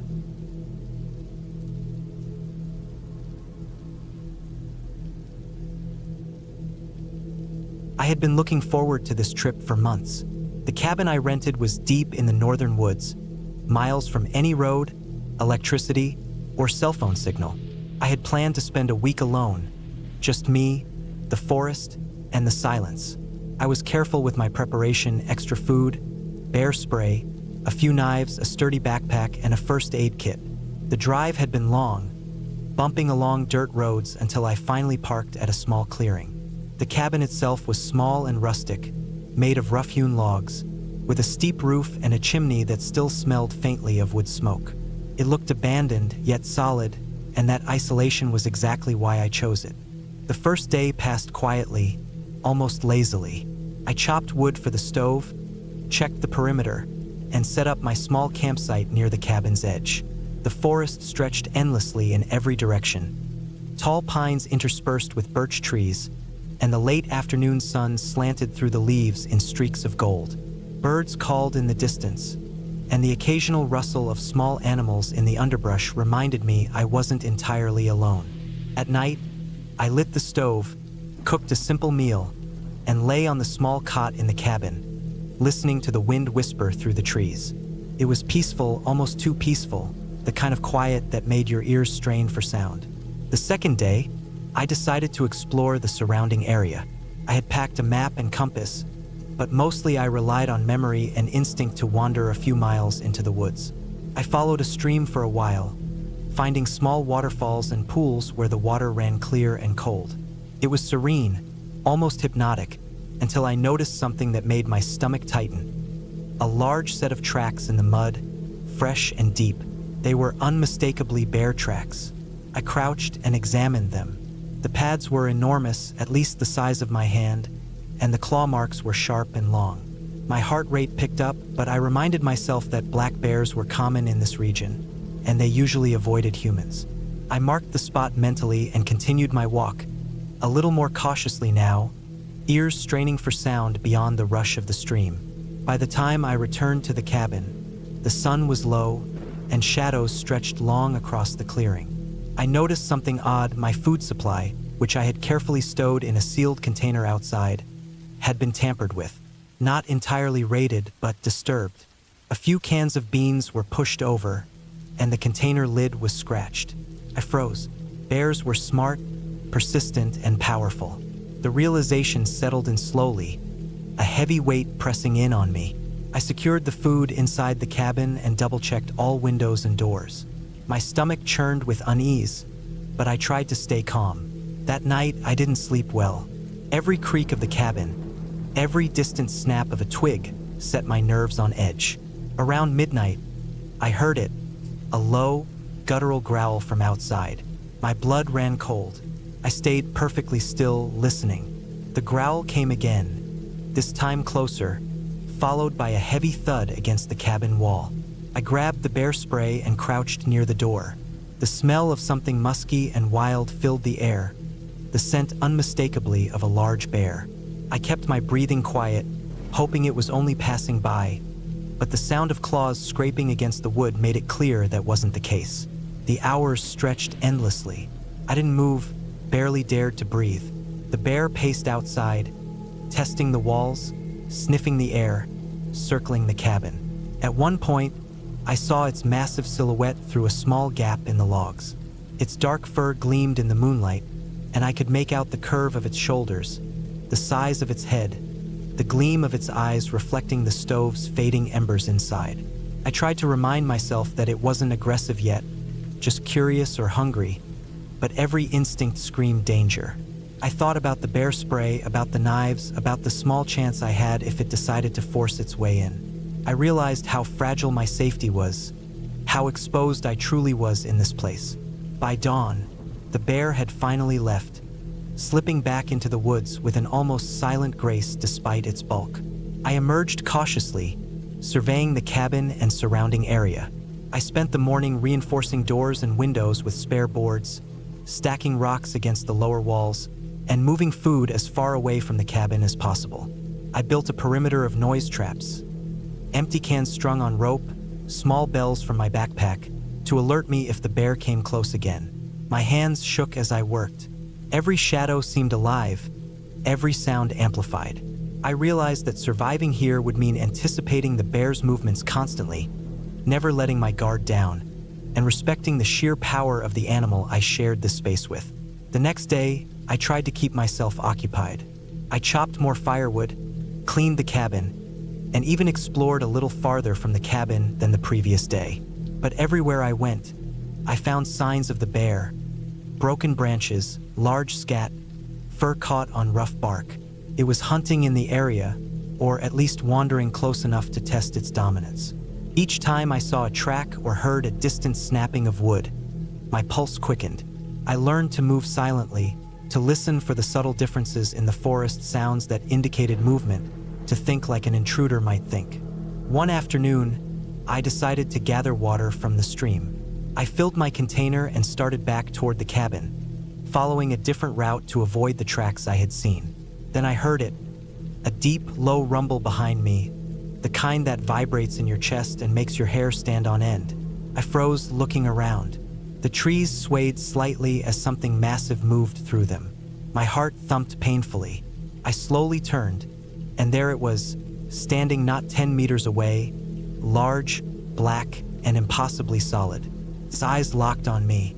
I was rooted to the spot, my survival instincts screaming at me to move, to run, but every horror story I had ever heard about humans outrunning bears in the wild surfaced instantly. I didn't move. I didn't breathe too loudly. I just held the container in one hand and the bear spray in the other, praying it would move on. Didn't. The bear started forward, slow but relentless, sniffing the air, testing the ground. I remembered a technique I had read about, making yourself look larger, not turning your back, and slowly backing away without sudden movements. My legs shook as I took the first step backward. The bear mirrored me, curious but cautious. My heart felt like it would explode, my ears ringing. I inched backward, never breaking eye contact. My pack scraped against a tree, a loud metallic clink that made the bear stop and glance sharply. I froze, barely daring to move. Eventually, I reached the clearing near the cabin. The bear followed, still moving slowly, smelling the air around me. I edged toward the cabin door, fumbling with the lock. The bear paused just outside, sniffing and growling softly. I shoved the door open, slipped inside, and slammed it shut, heart hammering so hard I thought it would burst. I locked it again, reinforced it with a spare board, and sat on the floor, shaking, trying to regulate my breathing. The bear stayed outside for a long time, pacing, testing the walls, before finally moving off into the woods. I didn't sleep again that night, listening to every sound, imagining the bear circling outside, waiting for another opportunity. The following days became a tense rhythm. I rationed food carefully, always keeping it secured away from the cabin. I avoided wandering far from the cabin, instead focusing on chores and preparing for the eventuality of another encounter. I learned to recognize the bear's signs: broken branches, paw prints in the mud, the faint musky smell that always preceded its presence. Each time it returned, I stayed calm, using the bear spray only when absolutely necessary and letting the cabin's sturdy construction be my shield. By the end of the week, I had a new respect for the wilderness, for the raw, unyielding power of a bear, and for my own capacity to stay calm under pressure. I left the cabin carefully, making sure no traces of my presence would attract the bear, moving quickly but quietly down the dirt road toward the nearest ranger station. When I finally reached civilization, the contrast was jarring. The noise of cars, people, and machines felt overwhelming after a week of silence and constant vigilance. But I carried with me a profound sense of survival and the memory of the forest, of the bear, and of the moments when every decision mattered, when my life balanced on instinct, patience, and respect for a creature far stronger than myself.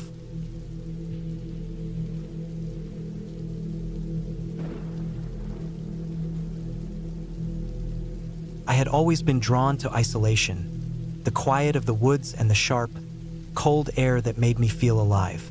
That's why I decided to spend a week alone in a cabin deep in the mountains.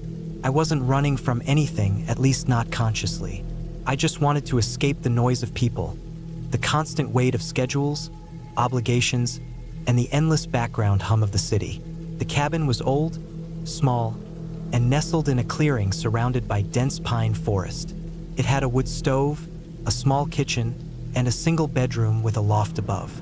The kind of place where you feel both safe and exposed at the same time, a paradox I liked. The first day was perfect. I arrived mid-morning, lugging a backpack heavy with food, water, and supplies. The forest was alive with the rustling of wind in the trees, the occasional crow, and the hum of insects. I unloaded my things and took the time to explore the cabin. The wood floor creaked under my weight. The walls were covered in darkened pine, and the windows were streaked with dirt, making the sunlight look hazy. I liked the smell of it: old wood, dust, and the faint trace of smoke from the stove. I set up my small cot, stacked firewood near the stove, and made myself a simple lunch. Afterward, I spent hours walking through the surrounding forest, tracing small animal tracks, and taking in the quiet that was so different from the city. That night, I had a fire going in the stove. The orange glow filled the room, casting long shadows that danced on the walls. It was peaceful, but around 2 a.m, I woke up suddenly. At first, I thought it was just the wind, or maybe an animal brushing against the cabin, but then I noticed something strange. My backpack, which I had left near the corner of the room, seemed to have shifted. I hadn't touched it. I shrugged it off and went back to sleep, thinking I must have imagined it. Over the next day, I started noticing little things. A cupboard door left slightly ajar, my shoes not exactly where I had left them, a small scratch on the floor near the kitchen table that wasn't there before. I tried to rationalize everything. The cabin was old, The floorboards were uneven. Maybe the wind had blown the door. Maybe I had accidentally nudged the shoes while sleeping. But the feeling of unease grew. By the third night, I could feel it pressing in on me. Something wasn't right. I woke up in the middle of that night again, this time with a sound that froze me in place. It wasn't loud, just a subtle scraping, like fingernails or claws against the wood floor. My eyes darted around the room, the fire from the stove casting flickering light across every surface. My heart raced. I told myself it was probably a branch or a raccoon. Still, the sound persisted intermittently through the night, small, deliberate, and impossible to ignore. By the fourth day, I decided to start documenting what was happening. I took a notebook and wrote everything down, the shifted objects, the sounds, the scratches. I tried to remain logical, reminding myself I was alone in the woods. There was no one else. Yet, every time I closed my eyes, I could feel it. A presence, or maybe just the overwhelming sense of being watched. I checked the perimeter of the cabin during the day. There were no tracks, no signs that anyone had been nearby. The forest was empty, pristine, and quiet. But at night, the cabin felt different. Every creak in the floor, every rustle in the walls felt intentional, targeted. The fifth night was the worst. I had finished a small dinner and settled near the stove with a book. Around 10 p.m., I heard the scraping again, this time closer to the bedroom. My stomach tightened. I gripped a heavy cast iron pan I had nearby. The noise stopped. I waited, listening to my own shallow breathing, the crackle of the fire. Then, a loud thump came from the loft above me. I froze, my mind spinning. The loft was empty. I had checked it in the daylight. The air felt colder suddenly. Though the stove was roaring, the cabin should have been warm. Sleep was impossible. Every sound became amplified. The wind, the settling of the old cabin, my own heartbeat. I started noticing more than just noises. Footprints appeared in the dust near the kitchen counter. Small, like a child's, though I knew I was alone. Items that I had carefully arranged were moved. My supplies were disturbed. At first, I convinced myself I was being careless. But the more I observed, the more deliberate it felt. On the sixth day, I ventured farther into the woods, trying to tire myself out, hoping exhaustion would dull my fear. I found a small creek, the water icy cold and clear. I drank from it, soaked my shirt in it, and followed the bank for a while, looking for signs of life. When I returned, the cabin looked exactly as I had left it, except the footprints were gone. That small detail made me uneasy. Whoever or whatever was inside the cabin had cleaned up after itself. I realized then that this was no random intruder or wild animal. By nightfall, I decided to try and stay awake until morning. I set up a small camera in the corner, aimed at the loft and the doorway. I kept a journal, noting every sound. Around midnight, the thumping started again, slow and methodical, moving from the bedroom to the kitchen, then to the living area. My heart raced. I kept the pan in my hand, but I didn't dare move. Whatever it wasn't in a hurry. It was patient, careful, studying me, I realized. The air in the cabin was heavy and sharp, like static. I felt trapped. The turning point came in the early hours of the morning. I had dozed for a moment, sitting near the stove, and woke to a metallic scent in the air. The stove had gone out. I jumped up, pan still in hand, and turned toward the loft. There was movement.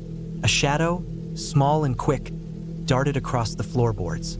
My rational mind screamed about animals, intruders, the wind, but my instincts told me otherwise. This was intentional, calculated. I stayed awake the rest of the night, pacing the cabin, listening. As dawn approached, the noises stopped. The air felt normal again. I was exhausted, but I had a strange sense of clarity. Whatever had been haunting the cabin was not supernatural. It was someone, or maybe a group, who had been using the cabin, hiding, watching, and manipulating. Perhaps homeless or criminals using the isolation to their advantage. I realized my fear had been fueled by the unknown, the assumption that the woods were empty. The next morning, I decided to leave. I packed my belongings quickly, checking every corner, every inch of the cabin. Outside, the forest was calm and bright in the morning sun. I moved fast, almost running, down the narrow trail that led to the main road. My legs were trembling, my mind still racing, but relief began to wash over me. I reached the road and flagged down a passing car, explaining little, just asking for a ride to town. Later, back in civilization, I went to the authorities. I gave them the location, explaining what I had experienced. They investigated the cabin and surrounding woods and found signs of an old campsite and hidden storage areas beneath the loft floor. The markings, scratches, and subtle manipulations were consistent with someone having lived there secretly. No supernatural explanations, no myths, just reality. A hidden human presence, patient and deliberate, taking advantage of isolation. The experience left me shaken. I no longer romanticized solitude in the wilderness. The quiet I had loved suddenly felt dangerous, vulnerable. I understood then that fear often comes not from ghosts or fairy tales, but from the unknown capabilities of other people and the isolation that strips you of help and safety. The cabin was just a building, the forest just trees, but the calculated presence of someone else, hiding, waiting, watching, made it terrifying. I never returned to the cabin. I still love the forest, the mountains, and the quiet, but I now respect the fact that isolation has limits. People can hide anywhere, and the line between solitude and danger is thinner than we think. I keep a copy of the photos from my small camera, the faint shadows and movements captured, as a reminder, not of ghosts, but of the very real, very human fear that comes from being truly alone with someone else's intentions hidden just out of sight. Years later, I sometimes think about that cabin. The floorboards creak in my memories, the loft shadow darts in my mind's eye, and the metallic scent of fear lingers. I don't regret going, but I know now that reality can be far scarier than any ghost story, because it's unpredictable, patient, and entirely human.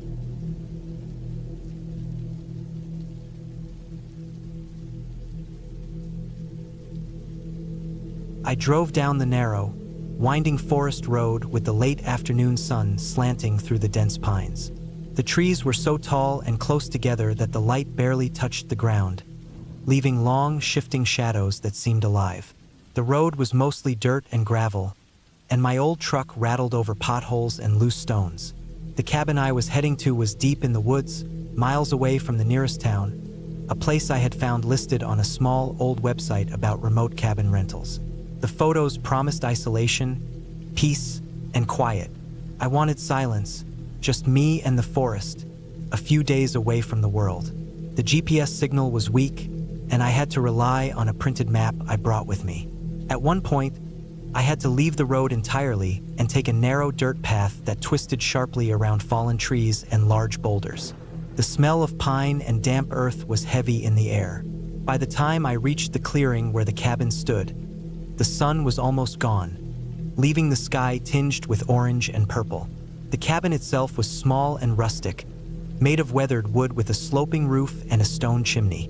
Smoke curled lazily from the chimney, though no one was there to light a fire.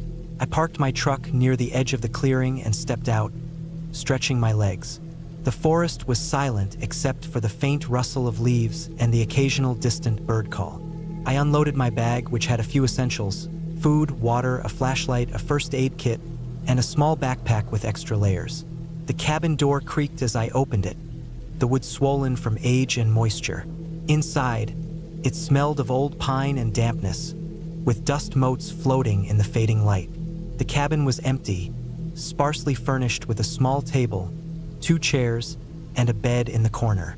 I set my bag down and walked to the window, looking out at the darkening forest. It was beautiful and unsettling at the same time, the trees rising like silent sentinels around me. I decided to make a small fire in the fireplace. I had brought some kindling and dry logs from the back of the cabin. As I struck the match and laid it carefully against the wood, the first flame flickered to life. The room grew warmer almost immediately, and the shadows of the fire danced across the walls. I unpacked a few cans of food and water and ate quietly, listening to the forest outside. The wind began to pick up, brushing against the cabin walls and rattling the windows. The sound was calming at first, But as it grew stronger, it began to feel like the forest itself was moving closer, pressing in on the cabin. I went outside briefly to stretch my legs. The sky was now fully dark, and the forest felt immense, endless. I turned on my flashlight and shone it along the path that led away from the cabin. The beam caught nothing but the dark shapes of trees and underbrush. It was easy to imagine hidden eyes watching from the shadows. I went back inside, locking the door and closing the shutters. I tried to shake the feeling of unease. Bears were native to this region, but I had never encountered one this far from civilization. Still, I reminded myself they usually avoid humans. I went to bed early, letting the warmth of the fire lull me into a restless sleep. But around midnight, I woke to a sound that froze my blood. There was a heavy thud outside, followed by another, then the scrape of something large moving across the ground. My heart pounded as I sat up and listened. The sound was coming from the edge of the clearing, near the place I had parked my truck. My mind raced. I reached for my flashlight, trembling as I clicked it on. The beam cut through the darkness, and I caught a glimpse of something massive. It was a bear, a huge adult, its fur dark and matted, eyes glinting in the firelight that spilled from the cabin windows. It was moving slowly, deliberately, sniffing the ground near the truck. My stomach dropped. I knew from documentaries and signs in the park that bears could be unpredictable, especially at night. I stayed perfectly still, hoping it would move on. But it didn't. It sniffed around the edge of the cabin, then turned toward the firelight. The sound of its breathing was deep, heavy, and terrifyingly close. I tried to remember everything I had read about encounters with bears. Do not run. Make yourself look big. Back away slowly. I stayed low, pressing myself against the far wall of the cabin, holding the flashlight in one hand and a heavy stick I had grabbed from the firewood pile in the other. The bear circled the cabin slowly, its massive paws crunching leaves and twigs underfoot. I could hear it sniffing the door, then the walls, then the windows. Every instinct in me screamed to get out, but I knew that opening the door would be a death sentence. Hours seemed to pass. The bear stayed nearby, occasionally thudding against the cabin walls or sniffing the air. I could hear its movements outside, the occasional grunt, the scrape of claws on wood. I tried to remain calm, breathing slowly, keeping my mind focused on survival. I remembered the extra cans of food I had in the kitchen. Bears are often attracted to smell, so I took one of the cans, opened it carefully, and rolled it as far as I could from the cabin, hoping to distract it. The bear sniffed, turned toward the noise, and lumbered after it. My heart pounded, but I didn't move. I waited, listening. Eventually, I heard it stop, sniffing the air, and then crunching through the underbrush. The sounds of its departure were slow and deliberate, as if it was marking its territory while moving away. I didn't dare move for a long time, staying pressed against the wall, listening to the forest. Finally, the night returned to silence, broken only by the wind and distant wildlife. The first hints of dawn brought pale light through the trees. I cautiously peered outside. The clearing was empty. The bear had gone. My truck was scratched and dented in a few places, paw prints and claw marks visible in the mud. I knew I couldn't stay another night. I packed my things quickly, trying not to make noise. Every sound seemed magnified, every rustle in the leaves a possible threat. I loaded the truck and started the engine, keeping my eyes on the edge of the forest. The first rays of sunlight revealed the full extent of the bear's visit: broken branches, trampled underbrush, and deep tracks in the dirt. I drove slowly, keeping to the main dirt road, constantly scanning the treeline. I didn't stop until I reached a place where the forest thinned and I could see the distant town. Once in town, I pulled into a gas station and finally let myself breathe. I told the attendant what had happened. He nodded grimly, warning me that bears had become more aggressive lately because of low food supplies. I reported the sighting to local wildlife authorities, giving them the location and description. They promised to investigate. I spent the next few days in town, too shaken to return to the cabin. The memory of the bear, its size, its presence, and the sound of its heavy breathing outside the cabin door stayed with me. I realized that the forest was not just beautiful and quiet. It was alive, wild, and dangerous, and I had been incredibly lucky to survive without a direct confrontation. Eventually, I returned home.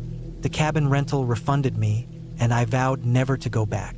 But the experience changed me. I learned to respect the wilderness in a way I hadn't before.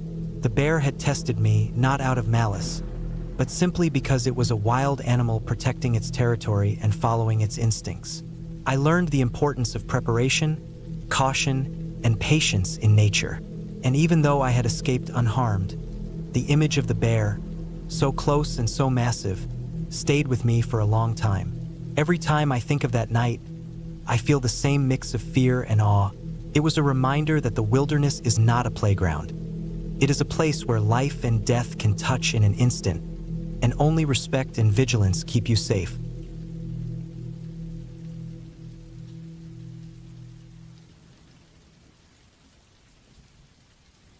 I had been driving for hours, winding through roads that were more gravel than pavement, following a map that looked more like a suggestion than an actual guide. I was alone, but I needed this solitude. My life back in the city had become suffocating, a constant blur of noise, deadlines, and obligations I couldn't escape. That weekend, the cabin I had rented was supposed to be my retreat, a place to breathe, to think, to be away from everyone and everything. The cabin itself sat deep in the woods, so far off the main roads that my GPS signal dropped halfway there. The final stretch was just a narrow dirt path lined with thick pine trees, the sunlight barely breaking through their dense branches. By the time I reached it, my car was coated in dust, and my arms were stiff from gripping the steering wheel so tightly. From the outside, the cabin looked like a postcard image of solitude. Dark wood, a stone chimney, a small porch with a rickety railing, and the surrounding forest thick and almost impenetrable. But as I stepped closer, I noticed things that weren't immediately obvious in the photos from the listing. The porch boards creaked under my weight, and one of the steps was rotted through. The windows were streaked with dirt and something else, dust, grime, and maybe even spider webs. I ignored it, thinking a little maintenance was part of the rustic charm. Inside, the cabin smelled of must and damp wood. The floorboards sagged slightly under my weight. Dust motes floated in the beams of late afternoon sunlight that managed to pierce the windows. There was a small kitchen, a living area with a fireplace, a narrow hallway leading to 2 bedrooms, and a bathroom. Everything was old but functional. I set my bag down and immediately felt a mixture of excitement and unease, like the place was watching me, silent but attentive. I unpacked slowly, taking my time. The quiet was almost overwhelming. Not the kind of comforting silence you find in a park or a library, but the heavy, thick silence of a place that had been alone for years. I tried to settle in, made a small fire in the fireplace, and brewed coffee in a battered metal pot. The sound of the water bubbling over the flame echoed in the cabin, and I felt an odd sense of relief. At least there was some life, even if it was only in the hiss and bubble of boiling water. Night fell fast. The sun disappeared behind the trees, and the cabin became an island in darkness. The forest was alive with sounds, branches snapping under invisible weight, leaves rustling without wind, distant animal calls that made my stomach tighten. I stayed near the fire for hours, reading and writing in my notebook, trying to convince myself that the noises outside were nothing more than wildlife. But every so often, I'd hear something that made my pulse spike, a thump against the wall, a scrape that sounded like someone dragging their feet across the floor above me. I told myself it was all in my head. The cabin had been empty for years. No one had lived here in decades. Maybe I was imagining it. Maybe my brain, desperate for company, was inventing movement where there was none. Still, I couldn't shake the feeling that something wasn't right. I went to bed early, hoping that sleep would erase my unease. The mattress was thin, and the sheets smelled faintly of mildew, but I wrapped myself tightly in a blanket and closed my eyes. Hours passed, or maybe only minutes. It was hard to tell in the pitch-black room, but I kept waking up. Every time I opened my eyes, the shadows seemed to shift slightly, as if the room were breathing. There was a low creak somewhere above me, and the floorboards groaned like the cabin itself was settling. At some point, I realized that the noises weren't random. They were deliberate. There was a pattern, almost like someone or something was moving around upstairs. My cabin had only one floor, but above the living area, there was a small attic, accessible by a hatch I hadn't noticed before. My stomach twisted. I was sure it was empty. Surely, it was just the old wood shifting in the cold night air. I tried to sleep again. I told myself firmly that I was being ridiculous, that the forest outside was full of life and movement, and that my imagination was turning ordinary sounds into something sinister. But when I finally dozed off, I had the most vivid, gut-twisting dreams I'd ever experienced. I dreamt of the cabin, exactly as it was, but I was not alone. In the dream, I could feel someone standing just behind me, breathing into my neck, invisible, silent. I woke up gasping, the sweat cooling on my back in the frigid night. The next day, I decided to explore more thoroughly. I had brought supplies, and there was enough firewood stacked outside to last a week. I wanted to make the place feel less like a trap and more like a refuge. As I cleaned, I noticed signs of long-term neglect: cobwebs, dirt caked into corners, mouse droppings. But something else caught my eye. The hatch to the attic had scratches along its edges, fresh and jagged. My heart stopped. Fresh scratches meant someone, or something, had been up there recently. I spent the day cleaning and repairing what I could. I fixed the broken porch step, wiped down the kitchen counters, and swept the floor. But even in the daylight, the unease didn't go away. Every time I glanced at the attic hatch, I felt that same tightening in my chest. It was almost as if the cabin itself was daring me to go up there, to see what it had been hiding all these years. By nightfall, the scratching began again. It started as a soft, intermittent noise, like claws dragging lightly across wood. Then it became louder, heavier, deliberate. My instincts screamed at me to leave, but I couldn't. I was trapped in the logic of curiosity. I had to know what was up there. I found a flashlight and pried the hatch open. Dust and the smell of mold hit me immediately. The attic was low, narrow, filled with old furniture and boxes covered in decades of neglect. I shone the light around, examining the floor. That's when I saw it. Fresh footprints in the dust. Someone had been walking here recently. The prints led to a corner where a loose floorboard had been partially removed. I lifted it carefully, revealing a hollow space beneath. Inside the hollow space, I found what I least expected: a small, makeshift camp. There were remnants of food wrappers, a thin blanket, and a half-empty bottle of water. The place had been occupied, but recently. Someone had been living in the attic without my knowledge, probably watching me, waiting. My hands shook as I tried to comprehend the implications. I had been completely unaware of a person living in my supposedly deserted cabin. I spent the next hours searching the cabin thoroughly. Every closet, every nook, every shadow was examined. The intruder was gone, but the sense of being watched didn't leave. I moved my bed to the center of the room, kept the fire going, and barricaded doors as best I could. I didn't sleep that night. I sat by the fireplace, flashlight in hand, listening to the forest, listening to the cabin. I was alive with adrenaline, every nerve ending screaming. By morning, I realized something crucial. Leaving was my only option. I packed quickly, stuffed my belongings into the car, and drove back towards civilization, keeping my eyes on the trees and the empty dirt path behind me. Even as I reached the main road, the feeling lingered. I knew that whoever had been in that attic had done this before and would do it again. Weeks later, I reported the cabin to the authorities. They found evidence that someone had been squatting in the cabin for months, possibly years.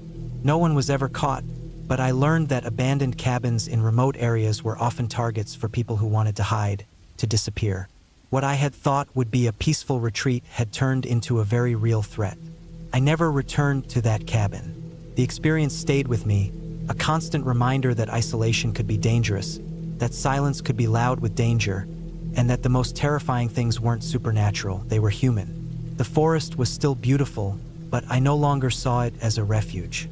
It was a place that could hide anyone, and the shadows could be filled with far more than imagination. Even now, when I drive past secluded roads or see abandoned structures, I think of that cabin.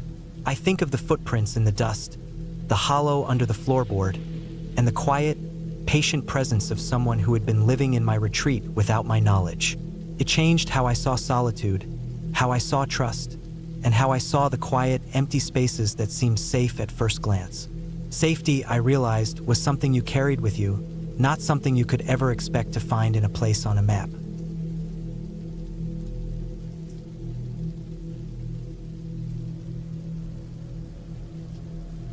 The first time I saw the cabin, it looked abandoned. It was tucked deep in the forest, far from any road or path anyone would normally take. The wood was darkened with age, some boards warped, and the roof sagged in a way that made me uneasy. I had been hiking for hours and needed shelter, and though I usually avoided cabins that looked like they belonged in some horror movie, my legs were tired, my pack heavy, and the sun was slipping behind the treeline. It was late autumn, and the cold had already started to bite at my hands and neck.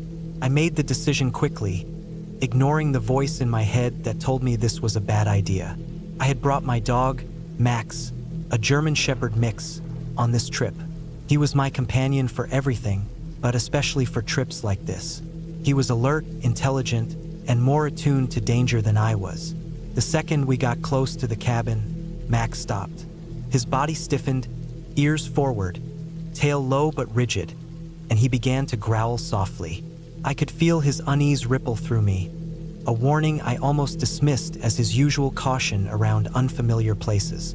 But then the hairs on his neck stood on end. That made me stop. The cabin had no chimney smoke, no sign of life. The windows were dark, and some were cracked. The door looked heavy and old, but I tested it anyway. It opened with a loud creak. The smell inside was stale, a mix of damp wood, mold, and something more sour, like rotten food left in a corner for weeks. I tried not to gag and stepped inside, with Max immediately at my side, nose to the floor, growling under his breath. The cabin was small, a single room with a loft above, a tiny fireplace, and a sagging wooden table. Dust coated everything, thick enough that stepping on it made a faint powder puff in the air. I knew I had to set up quickly before dark. I laid out my sleeping bag near the fireplace, stacked some of the wood I found in a corner, and gave Max some water from my bottle. He drank cautiously, still watching the shadows in the corners of the room. As the sun set, the cabin grew darker, and the noises of the forest became louder. Branches tapped against the walls, wind whistled through cracks, and somewhere outside, a deer or some other animal moved in the underbrush. I tried to focus on keeping calm, telling myself it was just the woods, just nature. Night fell completely. I lit a small fire, the kind that barely warmed the room but gave enough light to see by. Max curled near my side, ears twitching, eyes reflecting the flames. I tried to rest, but every sound made me tense. The wind outside shifted, and with it came a faint scratching at the walls, like nails on wood. I told myself it was an animal, probably a raccoon or a squirrel looking for food. Max stood immediately, hackles raised, growling deep in his chest. His low, rumbling sound vibrated through the floorboards. I held him close, whispering reassurances, though I didn't really believe them myself. The scratching continued, rhythmic now, deliberate. Then it stopped. I waited, frozen, listening. I told myself if it was just a raccoon, it would leave. But something in the air told me otherwise. Max began pacing, sniffing the floor and walls. Then, from somewhere outside the cabin, a bark rang out. Not a friendly bark, but sharp, aggressive, filled with warning. My heart jumped. Max's ears pinned back for a moment, then forward, his body taut. The barking didn't stop. It was coming closer. I looked out the window. Darkness, thick and impenetrable, but the sounds of movement were clear now. Something large was moving through the trees. Another bark, louder and closer. Max growled, low and threatening, and I could see the way his body tensed as if ready to fight.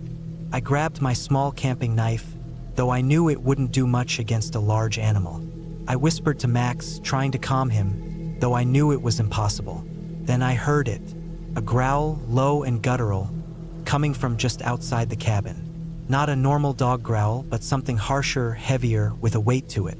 Max stiffened, hackles raised, ears forward, teeth bared. I realized with a sinking feeling that it wasn't just one dog. There were multiple, and they were circling the cabin. I could hear movement all around. Snapping branches, rustling leaves, low growls, barks. I backed away from the door, pressing myself against the far wall, Max at my side, growling and snarling. The sounds outside became more frantic, more aggressive. Then suddenly silence, the kind of silence that presses on your chest. I could hear my own breathing, my heartbeat, Max's paws shifting on the floor. Then a loud, repeated thump against the door. Heavy, deliberate. Something was trying to break in. Max lunged, barking and scratching at the door. I grabbed a chair and shoved it against the frame, though I knew it wouldn't hold for long. Another thump, louder, closer. I realized then how vulnerable we were. There was no one around for miles. If whatever was out there got in, we would be trapped. The thumping stopped. Silence again. I held my breath, listening. Max stayed close, growling, sniffing the air. Then, faintly, I heard movement on the roof. Scratches, heavy steps, pacing. I couldn't see it, but I could hear it. My mind ran through every scenario, none of them good. The sound continued for what felt like hours, though I know it was only minutes. Finally, after what seemed like eternity, the noises outside receded. The barking, the growls, the thumps, they moved away. I didn't dare look out the window until I was sure it was safe. Max stayed tense, ears twitching, eyes scanning the shadows. When I finally peered out, I saw nothing. Only the dark forest, the faint outline of trees swaying in the wind. Morning came slowly. The night had been restless. Max had not left my side, and neither had I left the fire. I gathered my things quickly, preparing to leave the cabin and find the main trail. I peered outside, looking for tracks. That's when I saw them. Large paw prints, circling the cabin multiple times. The prints were fresh, the soil still soft, pressed deep into the ground. Whoever or whatever had been outside last night was enormous, and they had circled the cabin like a predator marking its territory. I didn't waste another second. I packed my bag, slung it over my shoulder, and grabbed Max's leash. He didn't need it, he was already at my side, alert, scanning the trees. We moved quietly, avoiding the main path as much as possible, taking detours through the underbrush. Every snap of a branch, every rustle of leaves, made us both freeze, hearts pounding. I knew whatever had been out there was still in the area. By mid-morning, I reached a small creek. I drank from it, rinsed my face, trying to shake off the tension, but Max remained alert, ears constantly moving, body stiff. I could see the way he scanned the trees, always moving, always aware. We continued for hours, navigating the forest as quietly as possible. Every shadow seemed to move, every sound made me jump, but gradually we put distance between ourselves and the cabin. Eventually, we found a dirt road, the first real sign of human presence in nearly 24 hours. Relief washed over me. I kept moving, following the road, until I saw a small ranger station. Exhausted, I stumbled in, Max at my side. The ranger took one look at my clothes, my bloodshot eyes, and Max, tense but calm now, and understood. I told him where the cabin was. He nodded grimly and said it was known for aggressive packs of wild dogs or coyotes in the area. Most people don't survive the night if they run into them, he said. I never went back to that cabin. I still dream about the sounds of that night, the circling, the growls, the thumps. Max never left my side again on any hike, always alert, always aware. That night taught me that even in the wilderness, far from people, the rules are clear. You are never alone, and the forest always has its hunters. Weeks later, I looked at the paw prints again in my mind. Massive, deliberate, almost intelligent in the way they circled the cabin. I couldn't forget them, I researched and found accounts of feral dog packs that had attacked cabins and hikers in remote areas, often hunting in groups to intimidate and trap prey. I realized then that what I had faced was not a random animal, not a raccoon or a bear, but something organized, a predator that knew how to isolate and terrify. Since that trip, I've learned to respect the forest differently.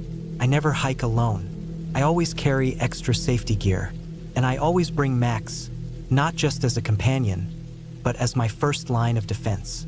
That cabin still exists somewhere, deep in the trees, silent and waiting, but I will never approach it again. I survived because of my vigilance, my preparation, and Max's instincts. The night might have been terrifying.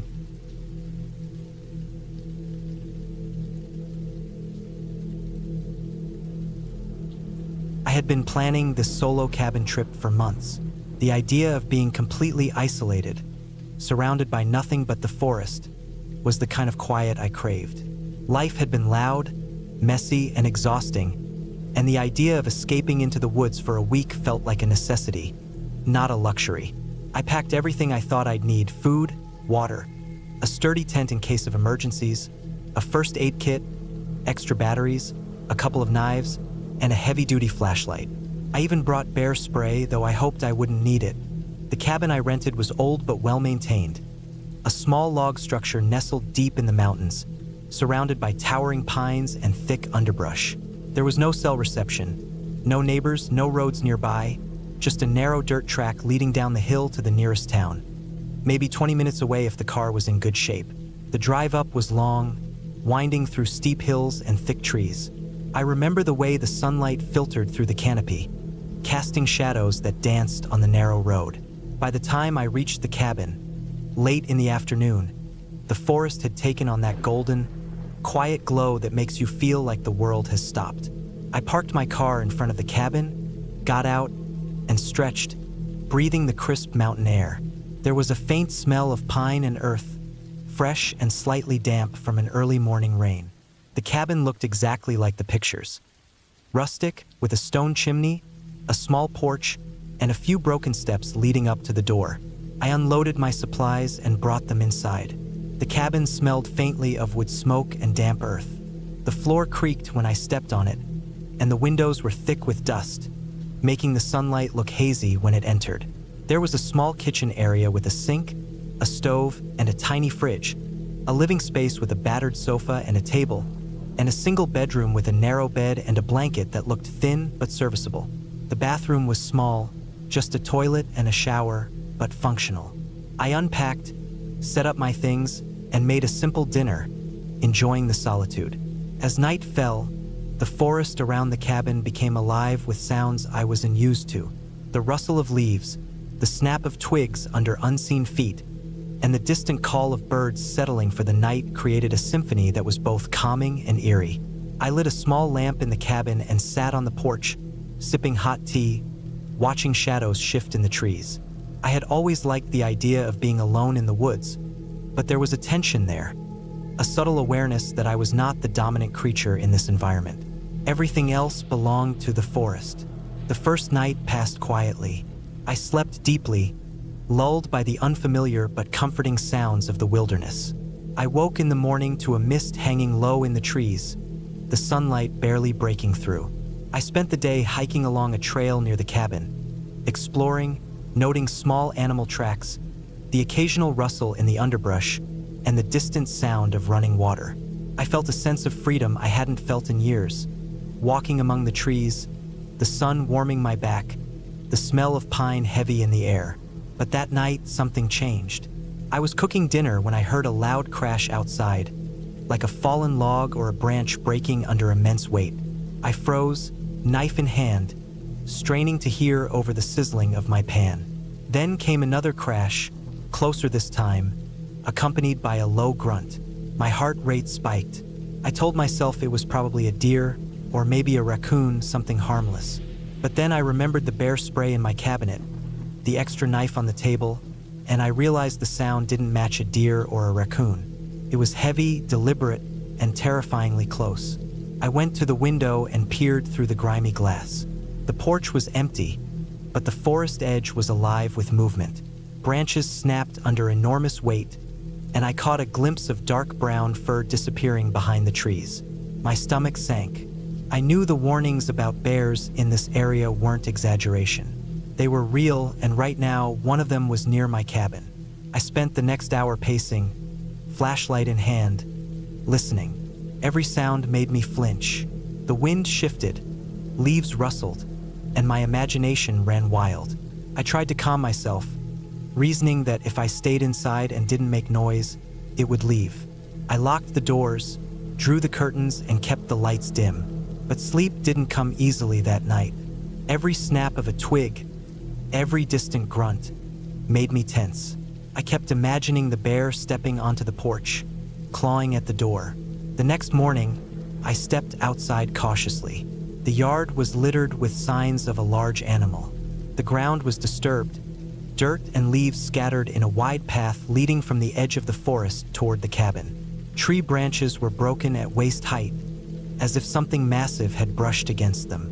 My heart pounded as I realized the bear had come very close, probably last night, testing the perimeter. I decided to be cautious, keeping my food inside and hanging the trash high in a tree before it could attract the animal. The next few days were tense. I kept to the cabin mostly, venturing out only during daylight, staying alert to every sound. I hung my food and supplies in bear-proof containers, made noise when walking outside to avoid surprising a bear, and kept my flashlight and knife at hand. Still, I knew it was out there. I saw large paw prints near the cabin every morning, sometimes fresh, sometimes older. The bear was observing me, moving through its territory, testing my presence. Then, on the fourth night, the situation escalated. I had gone to bed early, exhausted from hiking and constant vigilance. Around midnight, I was awoken by the sound of scratching at the cabin door. Slow, deliberate, and heavy. I froze. My heart hammered. The bear was at the door. I stayed still, listening as it scratched again, sniffed, and then rumbled. A low, terrifying sound that vibrated through the floorboards. The cabin shook slightly under its massive weight as it pushed against the walls. My mind raced. I knew bears were strong enough to break down a door, and this one was big. I grabbed the bear spray and my flashlight, shining the beam toward the door. The porch was empty. Then came a massive thud against the wall, like the bear had slammed its entire body against the cabin. The smell hit me first. Wet fur, musk, and something raw. My stomach twisted. I realized the bear was trying to get inside, probably drawn by the smell of food or the curiosity of a human presence. I stayed as quiet as possible, moving slowly toward the back of the cabin where there was a small, reinforced window. I knew I had to make a plan. I couldn't confront it directly. I wasn't strong enough, and it wasn't acting defensively. It was testing, probing, and it could easily kill me if it succeeded. I remembered advice I had read about bear encounters. Stay calm, don't run, and make yourself as big and threatening as possible if it attacks. But I also knew that, in a confined space, that advice only worked if you had no other options. I crept into the kitchen, keeping low, flashlight shaking in my hand. I opened the back door just a crack, careful not to make sudden movements. The bear was on the porch now, massive and dark, sniffing around, leaning against the door frame. I could see its wet nose, its eyes glinting in the faint light, and the muscles rippling under its thick fur. My chest tightened. If it pushed through, there would be nothing I could do. Then I remembered the trash I had hung in the tree. I quietly retrieved some scraps and, using a long stick, tossed them toward the edge of the forest. The bear's head snapped up, ears twitching. It sniffed the air, then turned away from the cabin and padded silently toward the food. I exhaled slowly, heart still racing, and watched as it disappeared into the darkness. The immediate threat had passed, but the fear lingered. The next morning, I took extra precautions. I reinforced the cabin door with the spare boards I found in the shed, double-checked my food storage, and made sure the perimeter was clear. I realized that living alone in the forest wasn't about enjoying solitude. It was about constant vigilance. Bears, like all wild predators, are patient, curious, and strong. One careless mistake, one dropped piece of food, and the situation could turn deadly in seconds. By the fifth day, I had adjusted to the tension, moving deliberately, respecting the presence of the bear without trying to dominate or confront it. I even started to appreciate the rhythm of survival, the quiet awareness, the constant observation, the respect for the natural order. I hiked carefully, always making noise, always watching the underbrush. Every paw print, every broken branch, reminded me that I was a guest in someone else's world. The final night was eerily quiet. No scratches, no grunts, no heavy steps outside. I stayed up late, listening, flashlight in hand, prepared for any movement. But the bear seemed to have moved on, leaving its territory for another stretch of forest. I slept that night more soundly than I had in days, still aware but relieved. When I packed up the cabin on the seventh day, I walked around the perimeter one last time.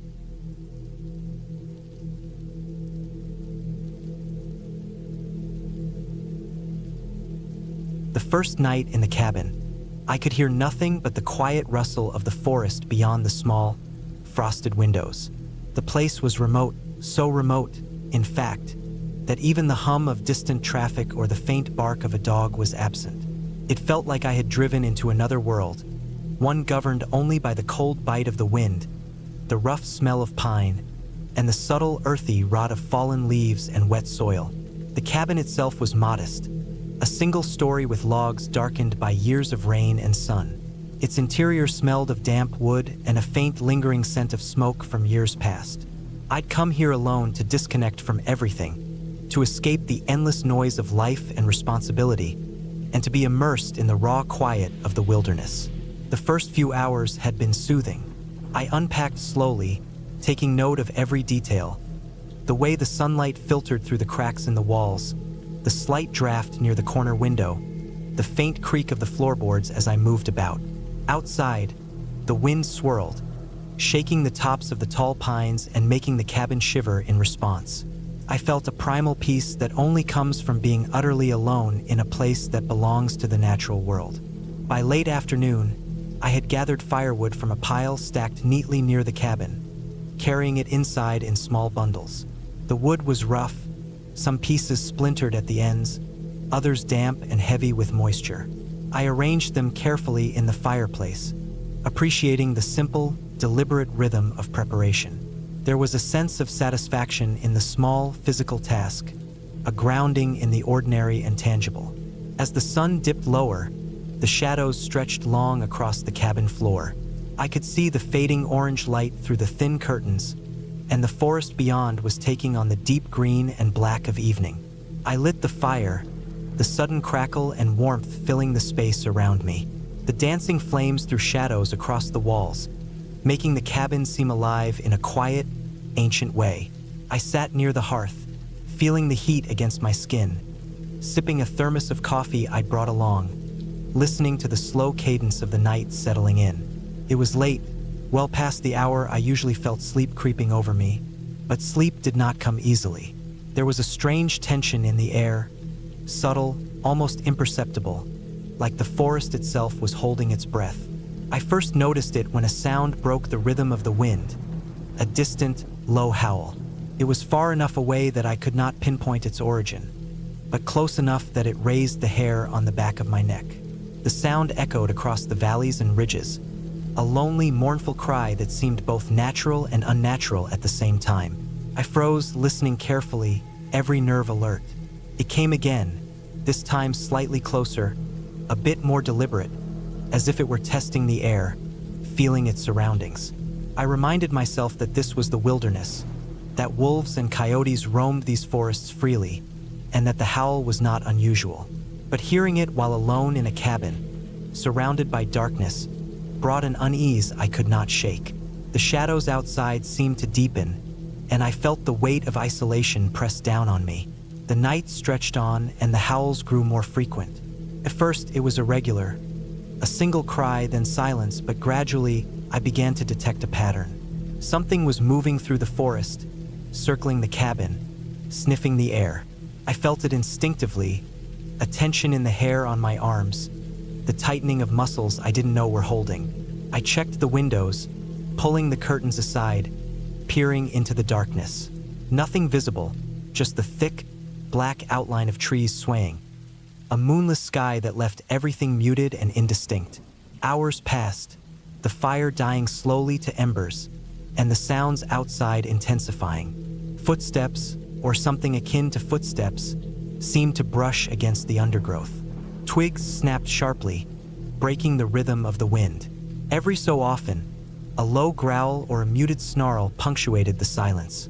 My heart began to race. I realized I had underestimated the proximity of the predator, or predators, prowling just beyond the walls of the cabin. I kept reminding myself, wolves are generally cautious around humans.